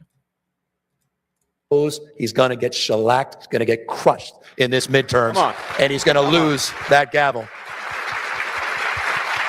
So we must remain vigilant. And I think, look, Harry, back to this book. I thought that was great. Well, I loved it. Wait. Did he pull it up, or did he show it, or just pick it up? I thought that was great. I loved it. We didn't get a full one. I like that. Come on. I discovered, I didn't know where, I've been out front on a few issues and appreciate the original introduction, marriage equality, a little before my party was pleased that I was out front on that. And I always wondered where that gene came from. And back to this memoir of discovery, I started learning about my great-grandmother's a suffragette. Someone told me, they said, the Oppenheimer book, they said, I think your grandfather's. I said, no, he's not. I never read the Oppenheimer. It was this big. I'm like, I'm dyslexic. No, thank you. And then my cousin comes to me and he goes, I hear you're writing the book. I've got these FBI files. Ooh, all right. So does anybody have anything against checking out what Dave Smith has been saying? How many people we got? Okay, so I'm gonna put up a poll and we'll see if you want to stay here or go see what Dave Smith is saying about Iran. Thank you for the reminder, sir. My cousin comes to me and he goes, I hear you're writing the book. I've got these FBI files and it's all about Grandpa and Oppenheimer and how they were casing his business, how he ultimately left his practice in the lab, how he was under surveillance by the FBI, all of these things. And this activism that I didn't know was shaped on my mother's side, not just there we go, gentlemen. From my father's prism as an activist judge on the California Court of Appeal. And so, yes, Jason, he is just going to campaign. They all are. They all are going to campaign on, well, look how bad Trump is. They stand for nothing. And it goes all the way down, so it actually works because they will fall for anything. That's exactly it. Exactly it. Father's prism as an activist judge on the California Court of Appeal. And so I'm so blessed by that. Back to this thing, life echoes. We are, I am because you are, this, larger notion of who we are, this sort of, this shapes, and it should shape all of us. Okay, Box. I tried to set up Nightbot, and you're very much right. If you want to, after the stream, if you're still around, then if you want to help me set that up, I had it set, and it just didn't do what it was supposed to do. So maybe we could check that out. But you are very right. I've been waiting I've been putting that off. But you are right, sir. You are right, sir. Yeah, this shapes, and it should shape all of us. This sort of notion that we're all this sort of individual hero in our own life. Not the case. And Harry, I never understood that. That young man in Harry never understood that. I was reading self-help books. I was listening to Tony Robbins. I thought it was just about that mindset. It wasn't about, the stage set that is our Got 2 votes for Dave Smith. Let's see if you guys want to turn that around and stick with our boy Newsom. lives in those relationships. And again, remember, guys, if you want to participate in these polls, you've got to be on the landscape stream. If you are on the vertical stream, then you can always just hit the description. The link will always be there to the full landscape stream. It's a little bit of a better setup, but whatever you like. The stage set that is our lives in those relationships. Let's get 2 more votes. 2 more votes. The past and the present. Well, on the contrast of everything you just said with Donald Trump is doing, I was saying this to the crowd before you came out, this is a reminder that there are good people out there. And I would characterize you as a good person. And I want to talk about my favorite. Really? Really? Would you though? Because I definitely would not. Quote from the book. Uh-oh. No, it's a good one. And see, even the little things. We're going to be talking about what's in my book. I don't want that. Well, the vertical, because there's always more people there because it's automatically in the shorts feed. And so people can just scroll by. Whereas on the landscape, you've actually got to click on it. So that's just how people work. And you can fill in the gaps. I know who the real ones are. If I miss anything, but in the early 2000s, you were invited to the State of the Union. I think you know where I'm going with this. You were invited to the State of the Union, and it was George Bush, and it was 22 years ago tonight. Oh wow, that's right. It was George Bush, and I thought we were going to get some clapter there. the speech you described as like kind of a normal speech you'd expect from a Republican president, but he said something that in particular caught your eye, and he was talking. I feel like I miss old George. The good old days. Oh. Yeah, that's what you're going to be saying in 29. You're like, oh, I miss Trump. Blah, blah, blah, blah. Yeah, guys, why are we not voting on the poll? Why are we not voting on the poll? That's why I put the poll up. Sorry, continue, Harry. No. He talked about protecting marriage. Yeah. I believe it was Defense for Marriage Act. Yeah. Defense of Marriage Act. And, Call for a constitutional amendment then. Exactly. And you heard people next to you. Yeah, that's a good one, Muds. Don't time anyone out unless I ask you to, please. But that's a good one. Admonishing gay couples. Yeah. And as soon as you walk. Dave Smith is the libertarian guy who is, I'll just pull the picture. You know Dave Smith. That guy, Dave Smith. So he's a libertarian guy, someone I follow pretty closely, but he's very libertarian, and he is unquestionably going to be against what's going on in Iran, but I don't necessarily have a full understanding. I've heard a lot of right-wing people, haven't heard a lot of libertarians, and so the votes have it. Let's see what Dave Smith is saying. All right, so I need a new tab here. Get rid of that. You can see that, right? Okay, and Dave Smith. All right, it's a disaster already. Let's see. What do we got going on? The charts. He's number 1. Excellent, dude. Like, it was excellent. Like, I would stamp my name. I just wanted to talk to Jack. The whole time I'm like, Jack, you got to admit, dude, that we have to stop supporting the president now, because Jack Lasabiak, what the fuck is? Oh, it's because he had just put out this mini documentary like a few months ago on the war in Iraq. That was excellent, dude. Like, it was excellent. Like, I would stamp my name on that documentary and go, yes, dude. He hit all of it: the clean break and the Israel lobby and the 7 countries in 5 years, and he went through the whole thing. And then, I mentioned to him yeah, so that is exactly what we just heard from Gavin Newsom, that he said he prefers Bush over Trump. Sounds like something the Uniparty against America would say. bingo. Yep. But, again, orange man bad. So that's about it. Davis who? Tyson? Who's Tyson? Tyson?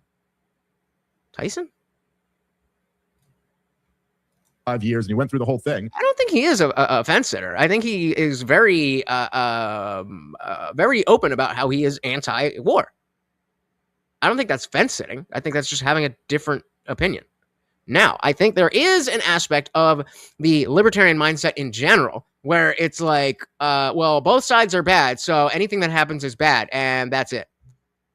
And it seems unfinished. Like we need more than that to just be like, we know the uniparty is bad. We get that.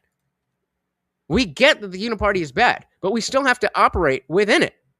And so just being like, nope, it's all bad is kind of a cop-out for me.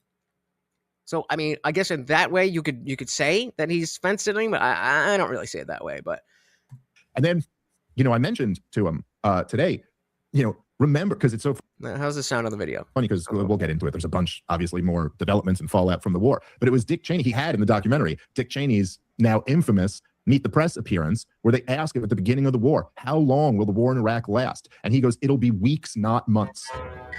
That was his 20 years later. quote. It won't take months. Come on, months? That's ridiculous. Meanwhile, there was a bloody civil war for 8 years and a military occupation for nearly 20. And, so you get into these things. It's easy to say, oh, this will be quick. And like, maybe this one will be. I mean, maybe Donald Trump will just stop. But man. Well, and that's the thing. Ever since Venezuela, that's where I'm like, okay, well, hold on a minute, Dave. Because there is, whether you like them or disagree with them, there are logical reasons why you would support X, Y, and Z. You would support the striking of Iran, the Maduro thing. There are reasons. It just seems like every argument about war that Dave makes is, well, look how bad it went before, which is a strong argument. Past behavior is a good indicator of future behavior. And I mean, just pattern seeking in general. But also, we've got to take into account all the different factors. Yes, war is bad, but it doesn't seem like there is much of there's much grace for like, okay, well, we can't just sit and do nothing. And maybe that is what he wants us to do. But again, a lot of people have legitimate reasons why they say, no, I think that's a bad idea. It's just like, no, I'm right about everything. Hey, 2 weeks to flatten the curve. Oh my goodness. Remember that. Never forget. And of course, every donation comes with a treat for Morty. Thank you so very, very much. And of course, that makes you, sir, the new sponsor of the stream again. My goodness, Morty's loving it.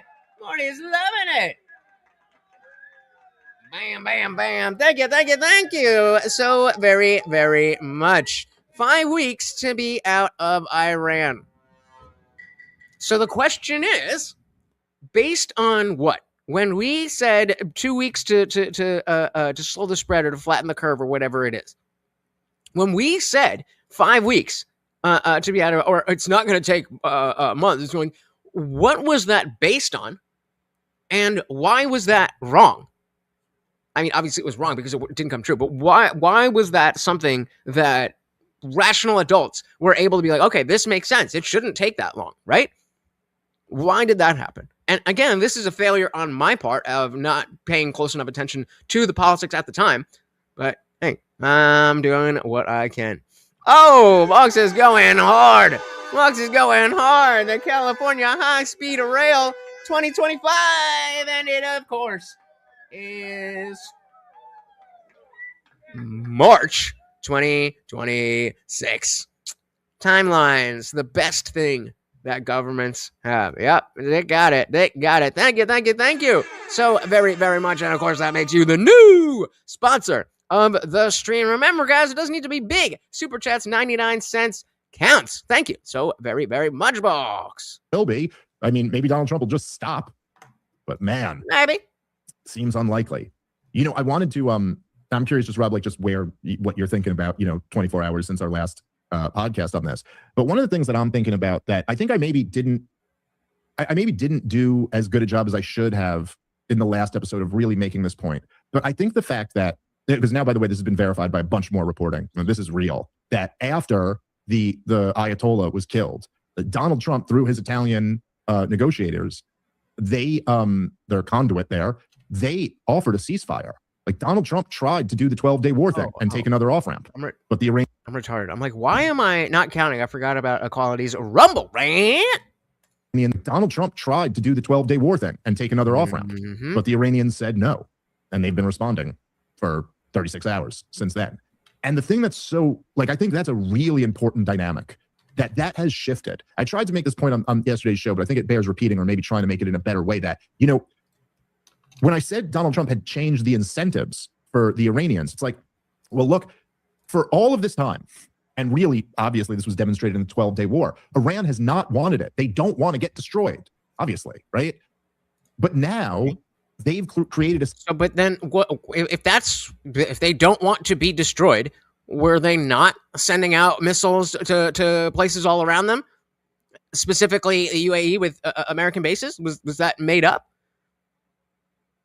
2 weeks is instantly too long for me. Maduro was 2 hours. Yep. And that's why I'm like, okay, well, maybe if it can be done like this, then it's not that big of a deal. It's the drawn out wars that are a big deal to me. Well, so they never take into consideration that this is regime change is fiercely wanted by the Iranian people who are being executed en masse by the Islamic terrorist regime. Absolutely true, but also kind of don't care. Unless it becomes an issue of the nukes, then, like, sorry, do your own shit. Get Israel to fucking do it. They got such an amazing military, right? Why does it have to always be us? That's the question that I need answers.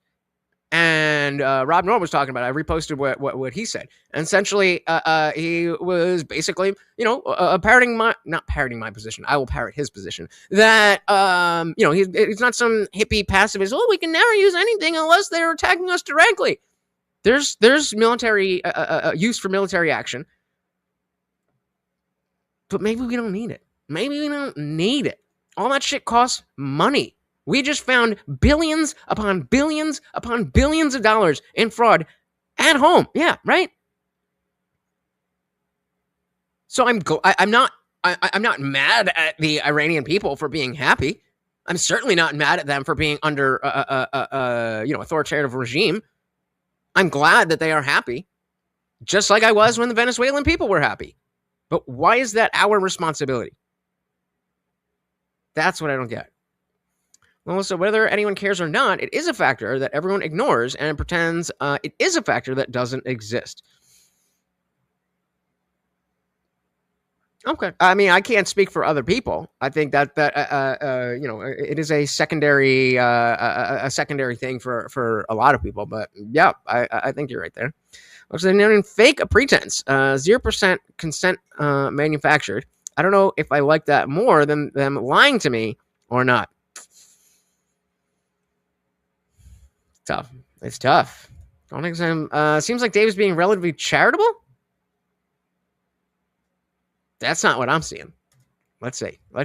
Situation where the Iranians go, dude, we can't. Because you just said it doesn't seem likely that Trump's going to do the right thing. Do that now. Okay, it's one thing if you say, hey, we're going to bomb Fordo, or we're going to take out your nuclear sites, and then go, hey, you pretend to respond. Now let's make a deal. They go, okay, let's make a deal. But we're going to come in and murder your Ayatollah and his family. Now let's call a ceasefire. From the Iranian perspective now, they're like, well, but which Iranians? The Iranians that are cheering in the streets, or the Iranians who were in power?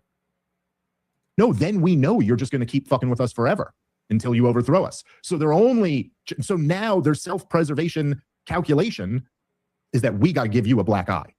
We got to make sure, some people die. Now, already since then, since this war launched, there's, I think, is it 4 Americans their Central Command is admitting have died. I think a dozen or so other have been injured. I think 3 people died in Austin, Texas, in a blowback terrorist attack. Oh, is that a terrorist attack? Well, look, I guess we don't have all the details yet, but he had an Iranian flag and I'm with Allah shirt on when he started shooting people up. So I think we could take some guesses there. He's like, maybe it was motivated by that. Seemed like a pretty likely guess. Like I said yesterday, it's the worst way to be vindicated, but Iran really seems to not be playing around this time. All right, guys, let's take a moment and think. Let's not. Of saying, hey, For 10% off, though. well, still, yeah, I mean, I was hoping that there would be the easy off ramp of Donald Trump saying, hey, it's a new regime, even if it's not a new regime. In terms of, taking unnecessary risks, apparently Donald Trump's leading picks for who might take over for Khamenei, they accidentally killed as well in the strike. So he doesn't even currently know who he might want to team up with if they were to forge a new government. That seems like a strong point as to why maybe there should have been a little bit more planning in this. But again, I'm just listening. I'm not claiming to be an authority on any of this. I think the thing that's really standing out to me, and it resonates from your comments on the last episode, is just that Donald Trump is now the old Republican Party. It's all the people that we voted against and had no interest in as the, establishment politicians are the people that are taking a victory lap on the news station speaking for Trump. And you're like, This is what Trump was here to do, was to thwart you guys, because we all hated you guys and we hated this stuff. And now we're back. You guys are in full control. I was listening to the Ted Cruz interview and he's talking about briefing Donald Trump the day beforehand. And the way he's selling it is almost like Ted Cruz went in there, pulled up his pants and showed him who's boss and said, here's what we got to do. And Trump went, yes. And you know what happened in the elections? We all voted against Ted Cruz because that's not what we wanted. Okay, but that's like, it just seems like working backwards. It just seems like, okay, war bad. So how do we do that? Like, I don't get that. Jason Settlement, never going WMD in Iraq. I did find insurgents though. They are all definitely trying to kill us. And I mean, that is that's another aspect of where is the, Gavin Newsom was just talking about how horrible it was that Trump is sending people, the guys, the boys, the business makers, the deal makers. Like, that is what we voted for. And so, the fact of the matter is that clearly we have launched a strike. But unless you are willing to tell me where the diplomatic relations went wrong, then I don't feel like you're in a position to be like, oh, no, this was bad. Unless you're going to say all military action is bad, give me the reasoning. And it's incredible that we thought we were thwarting the Republican Party, or voters did. They thought they were getting a new Republican Party that was actually America First. And now, we've got a better salesman for their bullshit. Yeah. Although, I don't know. I don't know how effective of a salesman he's really going to turn out to be. This is him being charitable, Gomsec? One of the things that's so interesting, right, is that even from, and I kind of pounced on that guy, Ben Ferguson, on the show for this, but even from the Republican perspective, when they're, trying to somehow justify this war on it's like, yeah, I've been saying ever since he flipped on Epstein, there's something changed. I'm not claiming to know what. Something changed. It feels like what's the word I'm looking for? A hodgepodge? What is that? Like where you just like randomly take things. Like that's kind of the justification for this war is just like, I don't know what they're Muslim. And they also nuclear weapons. And they're like, but you destroyed the nuclear weapons. You're like, intercontinental ballistic missiles, our Marines. Remember the Beirut bombing? You remember that 60 years ago? It's just like whatever they can grab. But he goes at one point, like. So, but what about the, okay, all right. Let's go back to ChatGPT. So, okay. So let's talk Iran. Before the U.S. struck Iran most recently, did Iran attack surrounding countries, including a U.S. military base? That's what I was under the impression. I've seen pictures of the map, and arrows going this way, arrows going that way, and arrows going that way. Maybe I'm wrong. But that's what I'm understanding so far.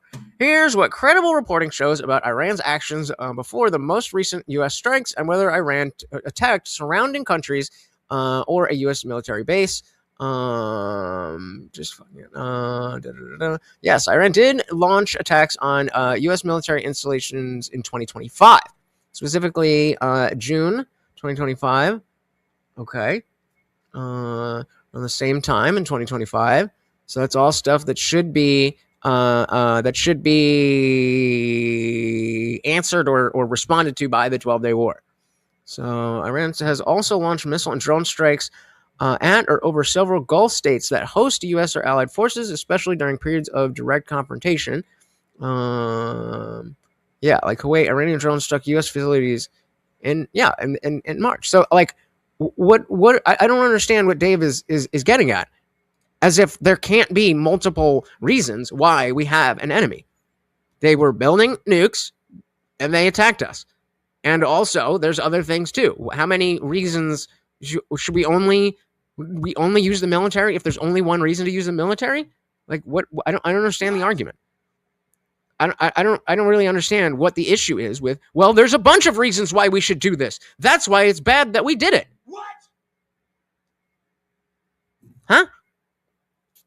Almost. So that's a great take, TIJ. There you go. It's always Trump bad. We're war bad. Whatever bad. Now let me cherry pick the evidence and facts that support my conclusion, regardless of other factors that don't support it. Bingo. And I really, really, really do appreciate what Dave has to say and the work that the position or the perspective that he offers. I'm just starting to see where it has limitations. Buck said Iran is in fact bad, but it's not our problem. Bingo. That's where I thought we were at. That's where I thought we were at. You know, they were talking about, well, you destroyed the nukes. Okay, but okay, that seems like a reasonable thing. Why we should not continue warfare if we've already destroyed their nuclear program. But did we actually destroy their nuclear program? And if not, why the fuck did we bomb in the first place in 2025? It seems to give at least some legs to the frustration that these libertarians have, even if they're not right. We did to soothe the tiny hats, self-induced paranoia. I don't think it will help that. Well, no. Running nukes and rockets is our problem, though. But so fair. But that did we not destroy their nuclear capabilities in the 12-day war? I thought that's what that was all about. Dave was the one saying that, oh, well, this isn't, that doesn't mean it's over. And everybody's like, oh, you're such a cock, blah, blah, blah, blah, blah, blah, blah, blah.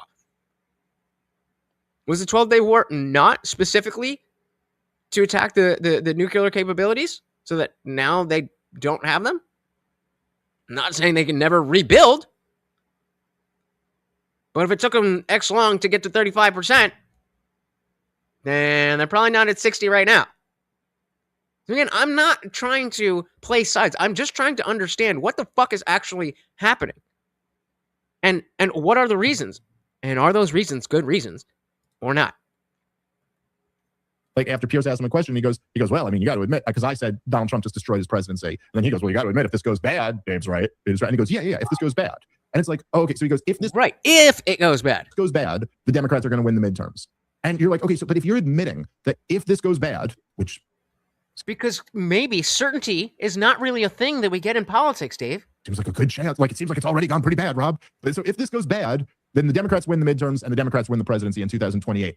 Okay. And so what is the alternative? How do you suggest what should we have done instead?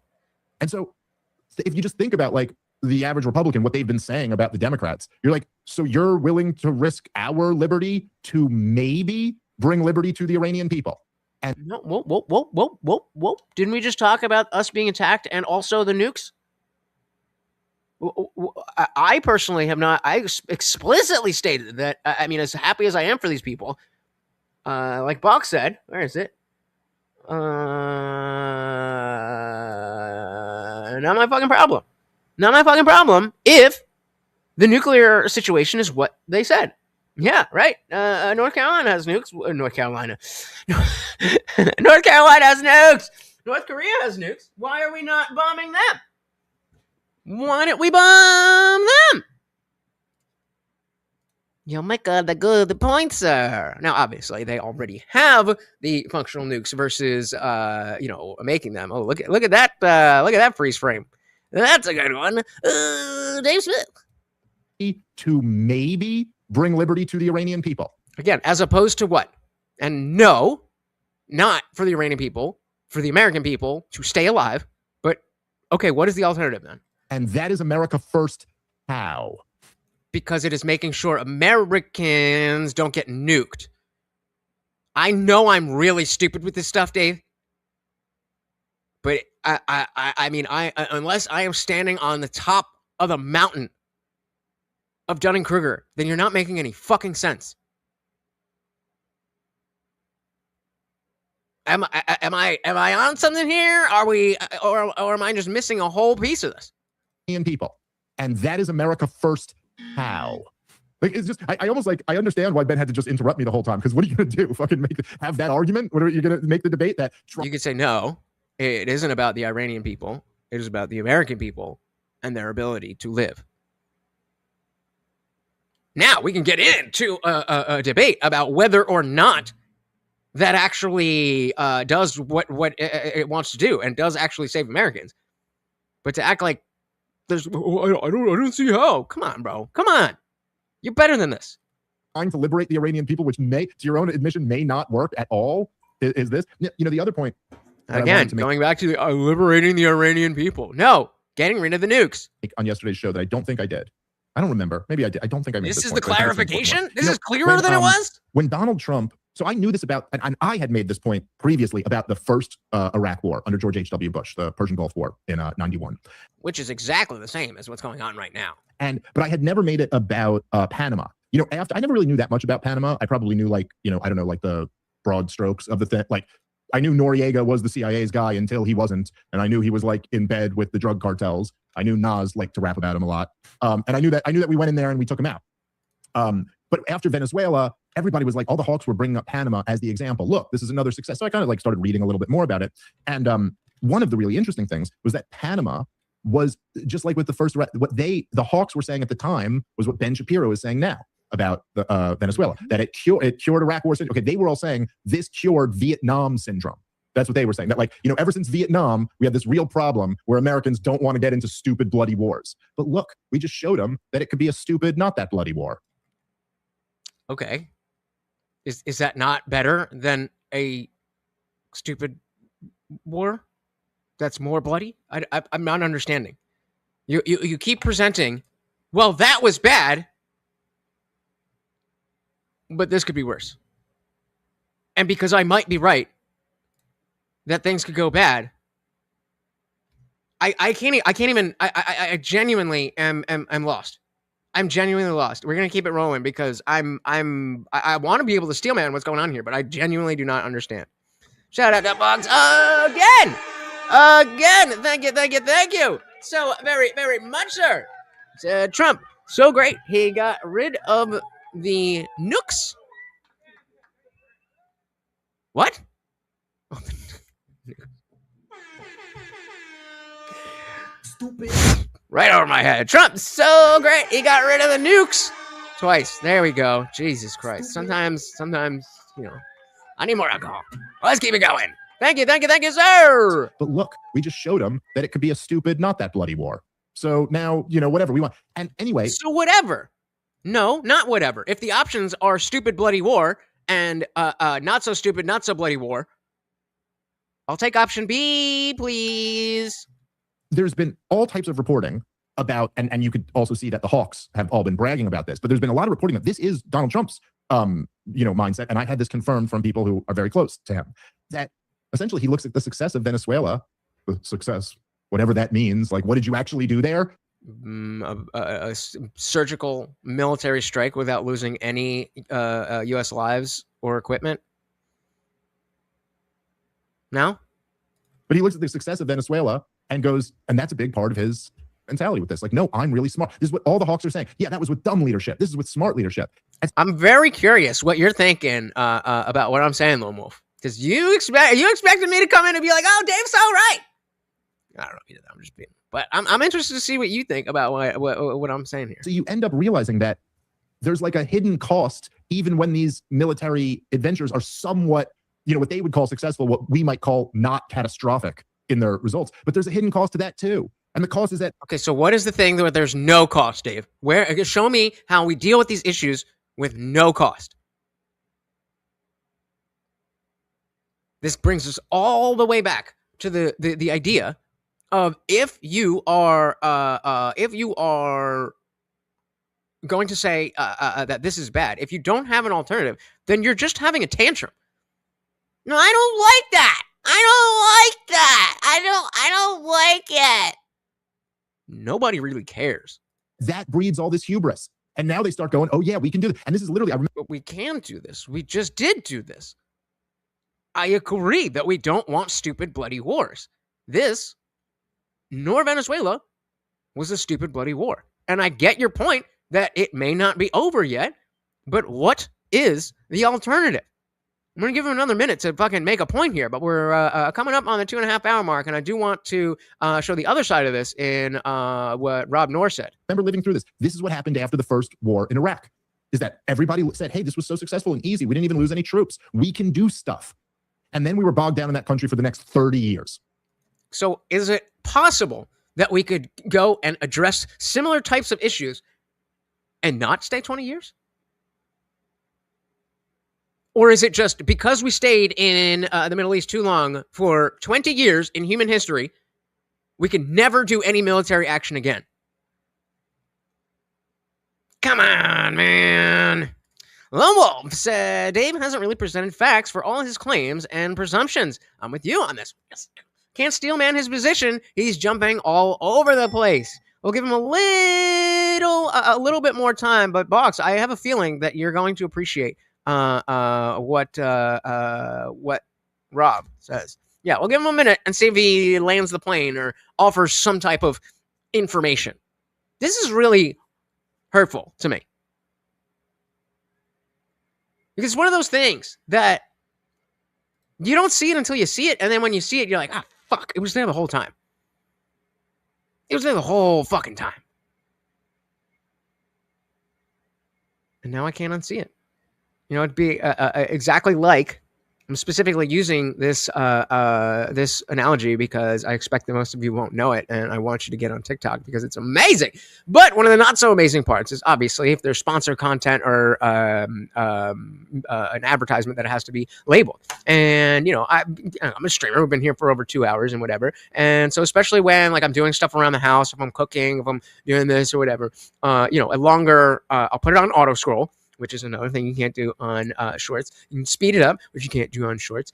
So if a longer like story time comes up versus like a 1 minute video, that's convenient because I can just put it down and listen to the video while I'm doing whatever I'm doing. So the algorithm learned that, oh, okay, I like longer videos. And so I started getting these longer videos of like just general story time, like, oh, this crazy thing happened to me. You know, nothing super deep, but you know, interesting enough. And I kept seeing a pattern.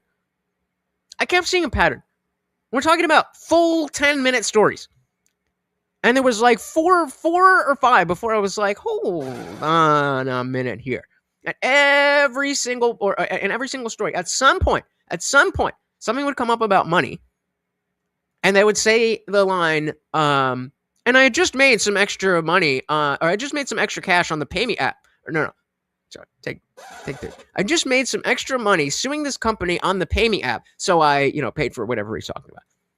And after I kept hearing, I'm like, what is that? And it's fucking shady because they're good stories, but I'm being advertised to when when it's not it's not disclosed, and I have an issue with that. I like the stories. I wouldn't have had an issue if you just put sponsored on it. But you're trying to do something that you're not. You're trying to have your cake and eat it too. Shout out to Mighty Starlock. Welcome. So that's funny. Iraq caused us to be somewhere for a long time. Therefore, all conflicts will be the same. That's bad logic. Exactly. Yeah. Definitely. Ooh, Dave is smart. This smells like fear. That's a good one. Dilly fucking dilly. Compromised by Barry Weiss? What makes you say that? All right, we'll give him 2 more minutes, and then I want to show you what Rob said. Stuff. And then we were bogged down in that country for the next 30 years. You know? And so it just, you know, Donald Trump can sit here and say it's going to be weeks, not months, but we've heard that before. And I think if you're really paying attention to the fucking, you know, the signal, not the noise here, the big news as of today, Rob, is that both Donald Trump and Pete Hegseth, the 2 most important people who you could hear from on this issue, the commander-in-chief and the Secretary of War, both said they're not ruling out boots on the ground.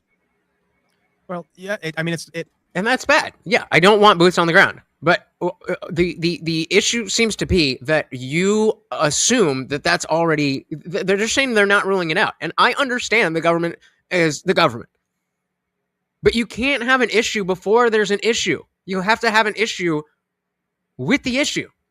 So I mean, I think that kind of gives us an understanding of where Davy Boy stands. But shout out to Rob Noor here. Gonna share. I already did share this on my community tab, but a link in the chat. I don't know if we'll stay for the entire thing, but let's see. And guys, we are coming up on the 2.5 hour mark. So if we finish it, really, that is up to you guys. Remember, every single donation comes with a treat. We are $6 away from hitting the goal on the super chat number, not the total, but 6 more supers, and we got it. We got more than an extra treat, and I got to do push-ups. The amount of shit, just like I said with Ukraine, the amount of shit that you're going to see, especially in these initial days, that's just going to be abject propaganda, that within like hours, people are going to be like, you're going to see fucking pictures of Sam Hyde in airplanes calling him the ghost of Tehran. Supposedly Khomeini's dead. So this was, I think, I hate that they fucking did that. Okay, yesterday. It's being reported. This was posted yesterday, so the live stream was probably the day before. By a lot. I can't believe it right now. I would say the chance of that's pretty high. Based on, look, let's start with this. So now that the joking's done, let's start with this. What do I think about this as someone who's been pretty much anti-war for a long time? I think it sucks. I think it fucking sucks. I didn't like the initial strike on Iran last year. I didn't particularly like what happened in Venezuela there with Maduro, and I don't like this. Now, I have to check. Agreed, Rob. Agreed. Myself and be honest for a second. I am not someone who believes that there's never a place for U.S. military action, including severe consequences, like fucking super severe. My preference would be that the United States uses diplomacy to a ridiculous end. And remember that Gavin Newsom was just like, oh, he's sending all his people. He sends the boys in. Yeah, that's diplomacy. That's how you prevent war, you fucking retard. Incredible restraint. But if they do have to use military force, that it be overwhelming. Targeted specifically at the people that deserve to be targeted, and hopefully not civilians, but overwhelming. That's my feelings on this. I am 41, and one criticism you could make of me is I am so fucking down on our sort of military-industrial complex, intel agencies, etc. Same, which is why I, was so open to Dave. All words that'll peg me as like an anti-Iraq war boomer. Peg me. True. I'm fucking so over it. Awesome. I do not believe that the people that are running the show give a shit about the people of Iran, or gave a shit about the people of Venezuela, or give a shit about the people of Syria, or the people of Afghanistan, or the people of Libya, or the people of Ukraine.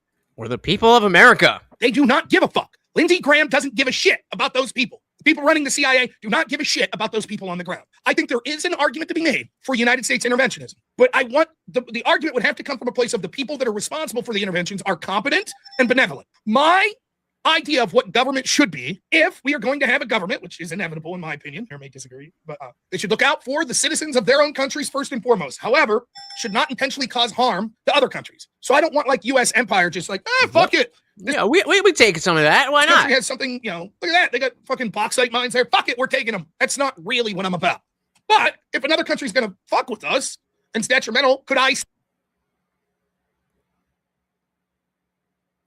see it open to being like, I'm not some pacifist hippie? Sure, I can see the United States attacking. Okay. But I'm not very persuaded by but the people on the ground of these countries, welcome. They're so happy that the United States came in. I don't give a shit. I'm sorry.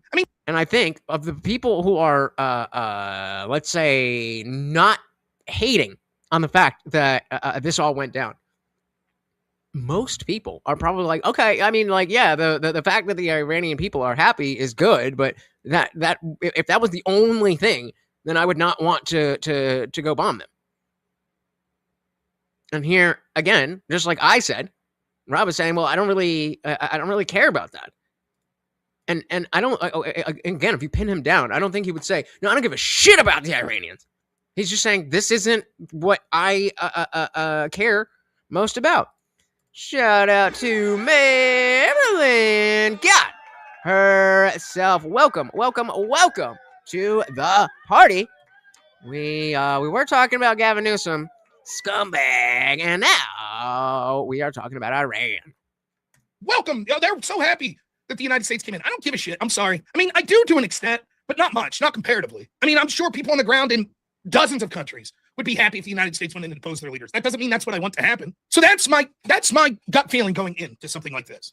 Now, if I could push back on my own ideology, not every war is the same, though. Not everything's Iraq. It's not. I'm in a unique, I don't want to say unique, that's not the right word. Here is my position where I'm at. I'm not someone that says the United States can do whatever the fuck they want. U.S. empire, go, baby, go. If we think that we can kick the shit out of a country, fine, fuck it. And what's the reason? Because we feel like it. We'll invade your shit. We don't care. That's not what I want. Mods, if you want to copy and paste that, that's a good one to have on hand. If you have that mentality, then today you're like, I don't give a shit. Fuck it. Yeah, we took out Khomeini. Great. We shouldn't even install leader. The United States should just be like, bam, you're on 51st state. Fuck you. It's a colony now, motherfucker. I suppose you could have that mentality. I don't think many. I was going to say, there's definitely some, though. He's saying, I don't think many people do, but some people are like, oh, fuck it. Yeah, make it ours. Fuck you. It's a colony now, motherfucker. I suppose you could have that mentality. I don't think many people do, but you could be extreme on that side. Or you could be extreme on the other side, which is like, no, never a case for where the United States could invade or bomb another country and take out their lead. Ever. Even if they attack us. I'm certainly not that. So I'm somewhere in between. There's going to be a threshold. Yeah, I'll let you get away with icky on that one. Well, let's say good point. Just comparing and contrasting with the TDS sufferers, left-leaning Marxist, far left dummy craps of today with Dumbo craps of the past. They're insane today. Yeah, they were never great. They're just way worse. They attack us. I'm certainly not that.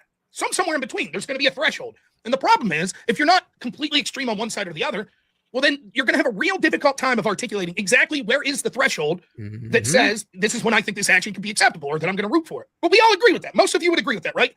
There is a situation where you can see and be like, yeah, sure, I would be okay with the United States taking out a world leader. And there are situations where you'd be like, no. I would say that 99% of us are in that boat. And so it's the next part that makes this really hard. I don't trust anything. Even right down to the specific details, I don't trust. I've been hearing for a week now. Did you know Iran killed like 60,000 protesters? Did they? Is that true? I heard 12,000. Why would I believe that? If the United States and Western allies... Or maybe that was just one instance, but I mean, good point. You know, war is, the fog of war is a real thing. Buck said, I don't like, the R, having the R or D. You should have to know the people's names. I agree with that. I think that's a good, it makes it too easy for people who are low information voters to be like, oh, I'm on the good team. Just do the D. Just do the red. The red, you know what I mean? The D or the R. Someone said I was always tell the truth. You might call them labels. Huh? Is that true? Why would I believe that? If the United States and Western allies wanted to attack Iran, isn't that the exact type of shit that they would tell us? Remember incubator babies with the first Iraq conflict? I don't know. Conversely, the amount of shit, just like I said with Ukraine, the amount of shit that you're going to see, especially in these initial days, that's just going to be abject propaganda, that within like hours, people are going to be like, you're going to see fucking pictures of Sam Hyde in airplanes calling him the ghost of Tehran, fucking shooting down fucking missiles and shit. That's what you're going to see. People are going to be putting that out there like it's fucking real. So for example, the big story I saw today that anti-war people were putting out was like, oh, the US bombed this like girls' school and killed like 50 girls. And then I was seeing people saying, no, what happened was a missile of Iran's went haywire and hit it. What's true? I don't know. Now guarantee within 48 hours, we'll say within a week, I'll be debating someone that's going to bring that story up. Oh, Trump bombed this girls' school and killed 50 girls. Is it true? I have no clue. Trump claimed Iran was close to a nuclear weapon, and that's demonstrably false. Prove it. Wait, what did he say? Trump claimed Iran was close to a nuclear. Trump claimed that Iran was close to a nuclear weapon. That is demonstrably false. Can we start there? Is that demonstrably false? Nuclear weapon, and that's demonstrably false. Prove it. Prove that that's false. I'm happy to see the proof. Excellent. That's a great place to start. So here's things that's been alleged of Iran. They tried to assassinate Trump. They were behind some of the assassination attempts. That's been claimed. They're close to getting a nuclear weapon. That's been claimed. That's exactly my point. I can't. That's exactly my point. I can't. Yeah, right. Yeah, you're trying to establish a claim, and you're saying it's false.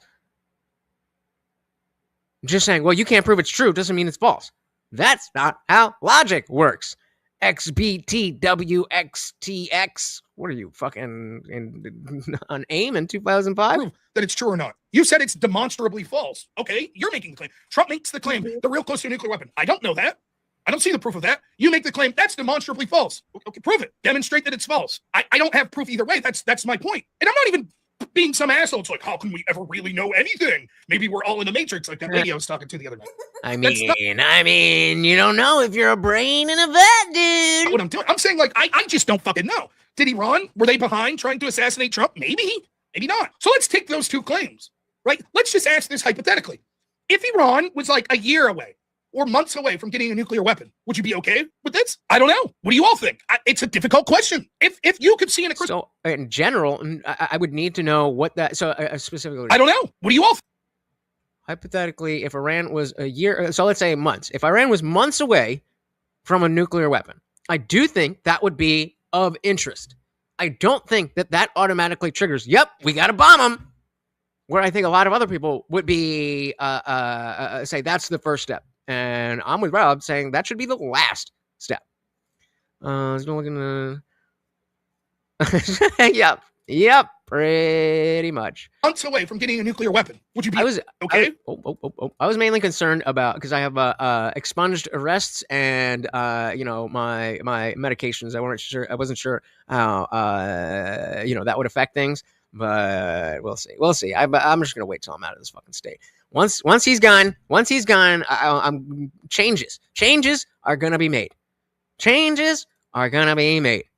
Well, said the International Atomic Energy Agency is the organization that discovered and verified that Iran has enriched uranium to levels far above what is necessary for energy production. And so, again, what does that mean? Does that mean, okay, they have that, therefore we must bomb? Or does that mean, okay, that is of interest of us and we need to figure out how to understand what the real levels are or make sure they get the levels back down or any of those things? That's where, because remember, he was saying it's a spectrum.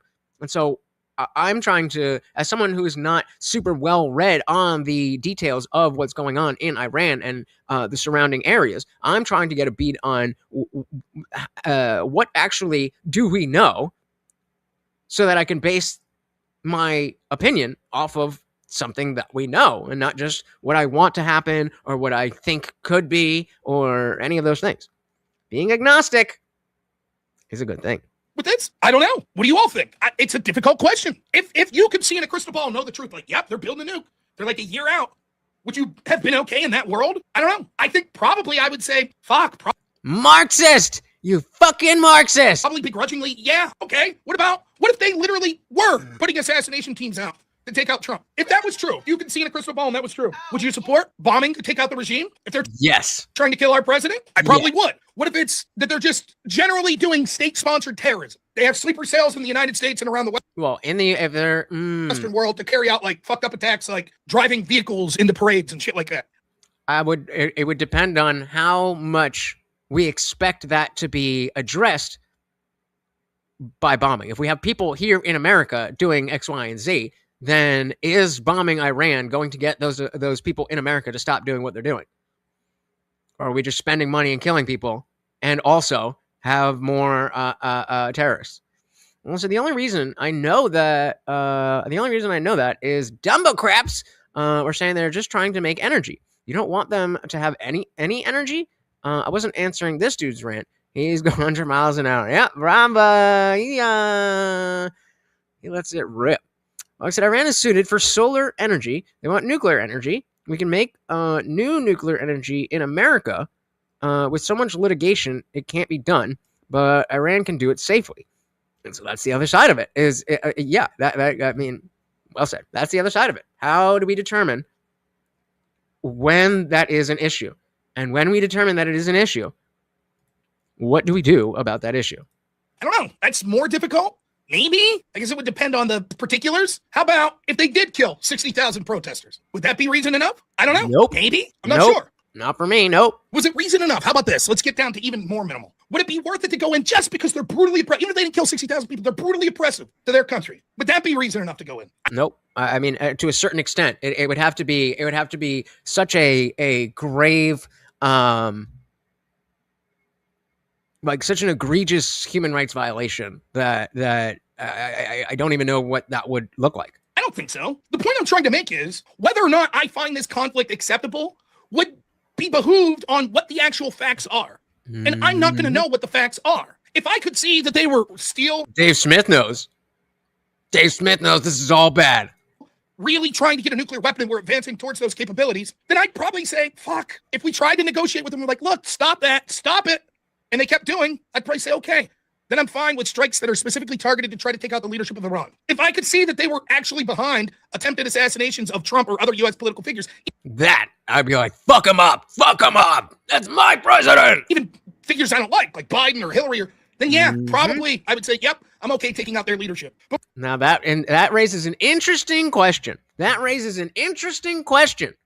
If Biden had an assassination attempt and was assassinated, and we knew that it was this person, that person, that country, whatever, I, as somebody who hates Joe Biden, would still, because of the patriotism that I feel for this country and the office of President of the United States, I would still have the same energy for whoever did it, whether it was a president I liked or I didn't like. Whereas I think a lot of the the people that come in early on the vertical stream are like, oh, you're just MAGA, I know everything about you already, which ironically they're all the same, so we know all about them.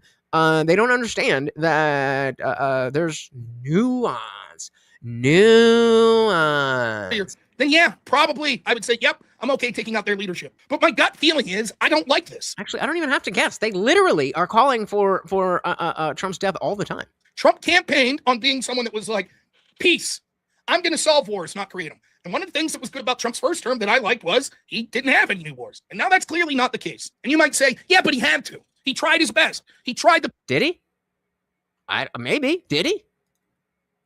peaceful solution, and it wasn't working. That might be true. Absolutely.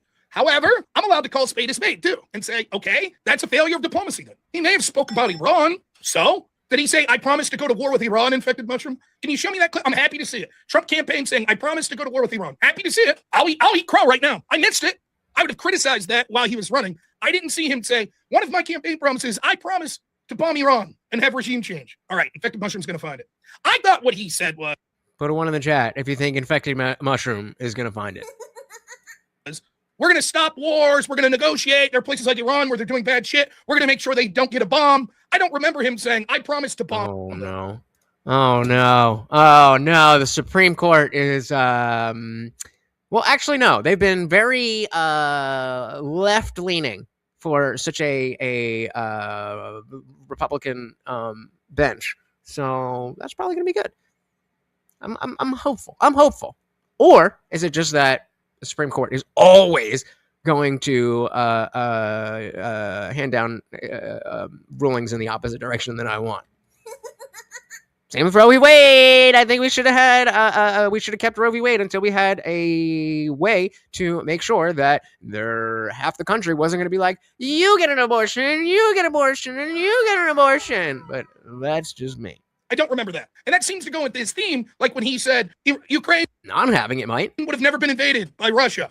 He's saying we will have strength diplomatically that will get the things done we want to not have to. What do you mean don't put words in your mouth? I'm not, unless you're a fucking idiot. Because what I said was, I think that Trump was the peace president. And he said, we'll try to solve things through diplomacy. And if he has to go to war, that's a failure of diplomacy working. And you said, Trump talked about. And I don't think you can, like, logically, I don't think you can disagree with that. That if he's saying, I am the peaceful president, and now we're at a place where it is true that Trump needs to go to military action, then that is just it either means that Trump did not actually try to go as far with diplomacy as we would have expected, or that the diplomacy failed.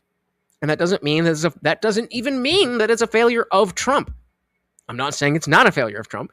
I'm saying the diplomacy failing doesn't necessarily mean one side was right or wrong. We have completely different entities, different countries, different cultures, a whole bunch of different shit. And so that's fine. If we are here because the diplomacy failed, that doesn't even mean it's a bad thing. We just have to understand the reality of what the fuck it is that we're talking about. Right? Diplomacy takes two. And so with either side, I'm just speaking logically, whether it's Trump that's saying, no, I'm not going to do that, or it's Iran saying, I'm not going to do that, that is diplomacy failing. And if diplomacy failed, then maybe, perhaps, we do need to go beyond diplomacy and use military intervention. But that is the question on the table.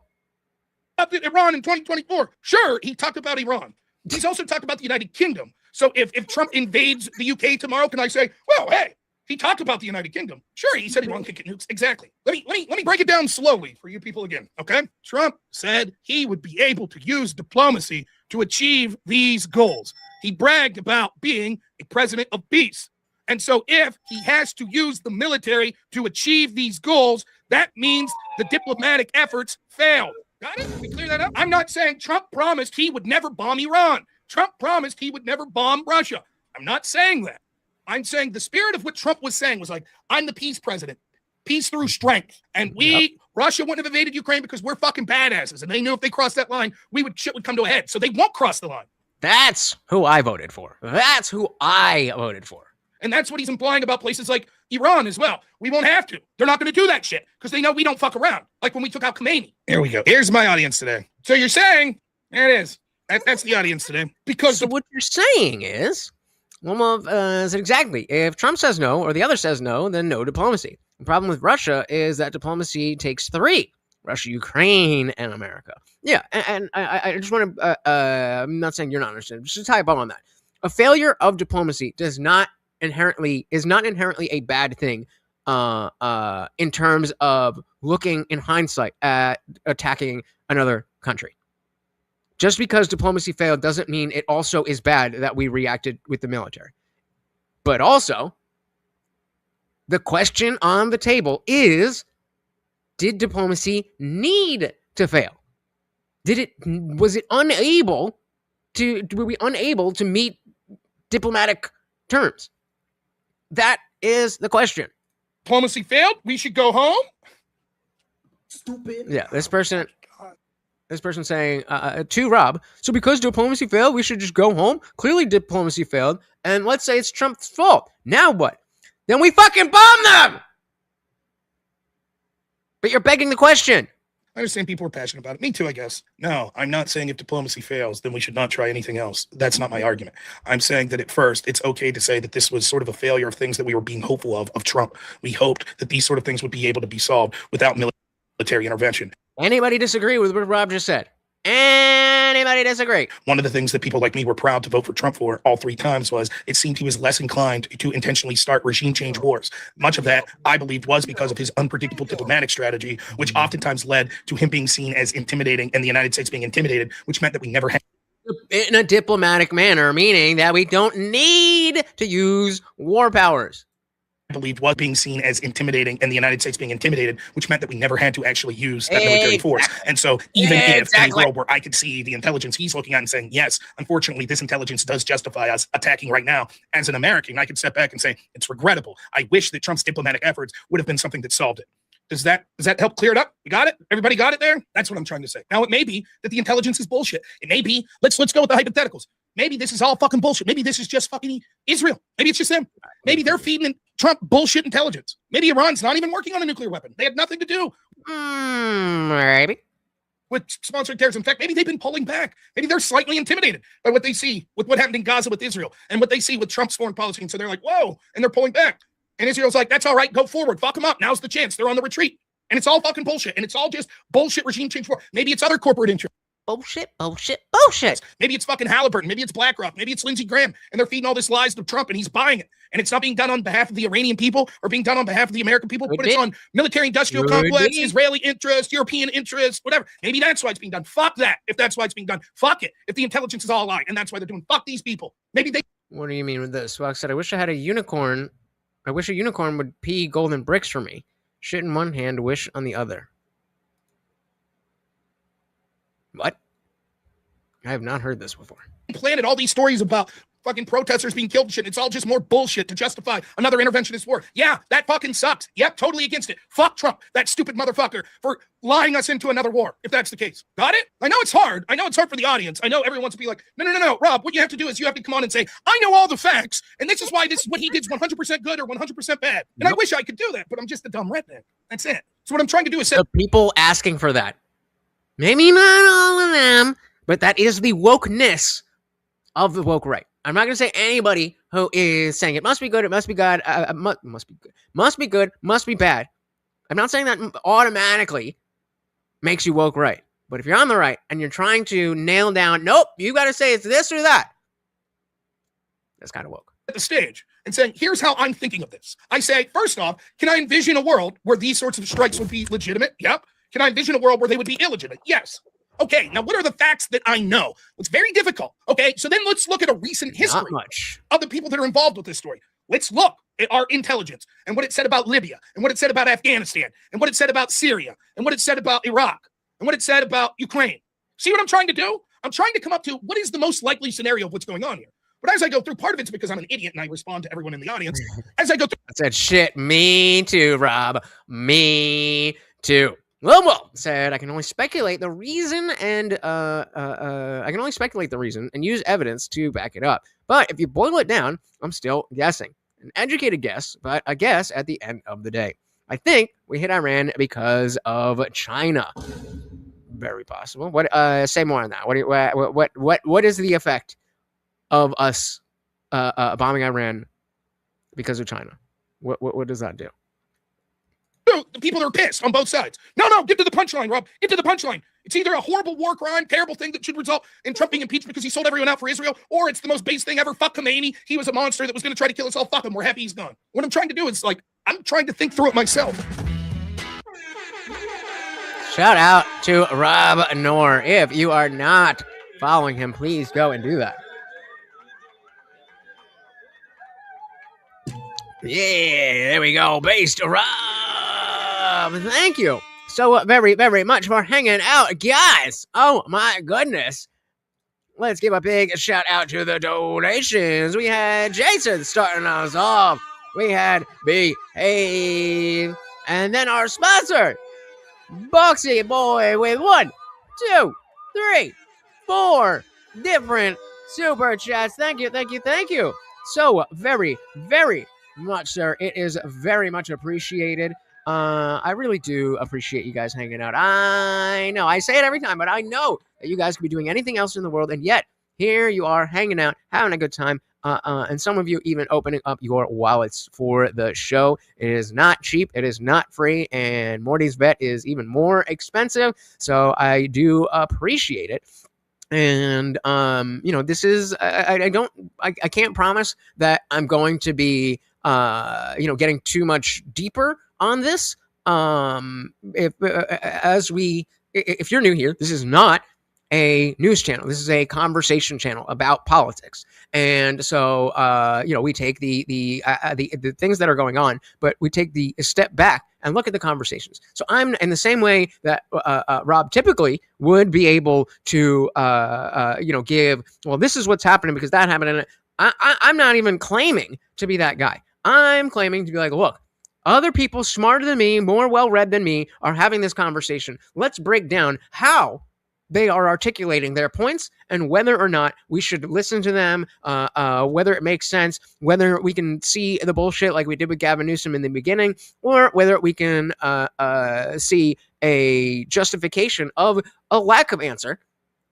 like we saw with Rob, and then a little bit of bullshitting from Dave Smith. So, and here, Lowen said, Iran is part of BRICS. China was getting oil from them also. Iran is a member of BRICS, having officially joined the group on January 1st, 2024, as part of the bloc's expansion. But it would take a long time to show anymore. So we will save that for next time. Guys, thank you so very, very much once again. Can you guys see him? Well, we can't see him. Oh, nope. Once again, guys, that is the co-host Morty, and I have been your host, Lutch, a.k.a. the Indian Jesus, here to resurrect the second coming of Common Sense. Remember, live every Monday, Wednesday, Friday, 8 p.m. Eastern, and sometimes whenever I feel like it. So hit that subscribe button. You know that YouTube sucks with those notifications, so you may as well ring the bell so you never miss an Indian Jesus live party ever again. Until next time, guys, we are out of here. Peace.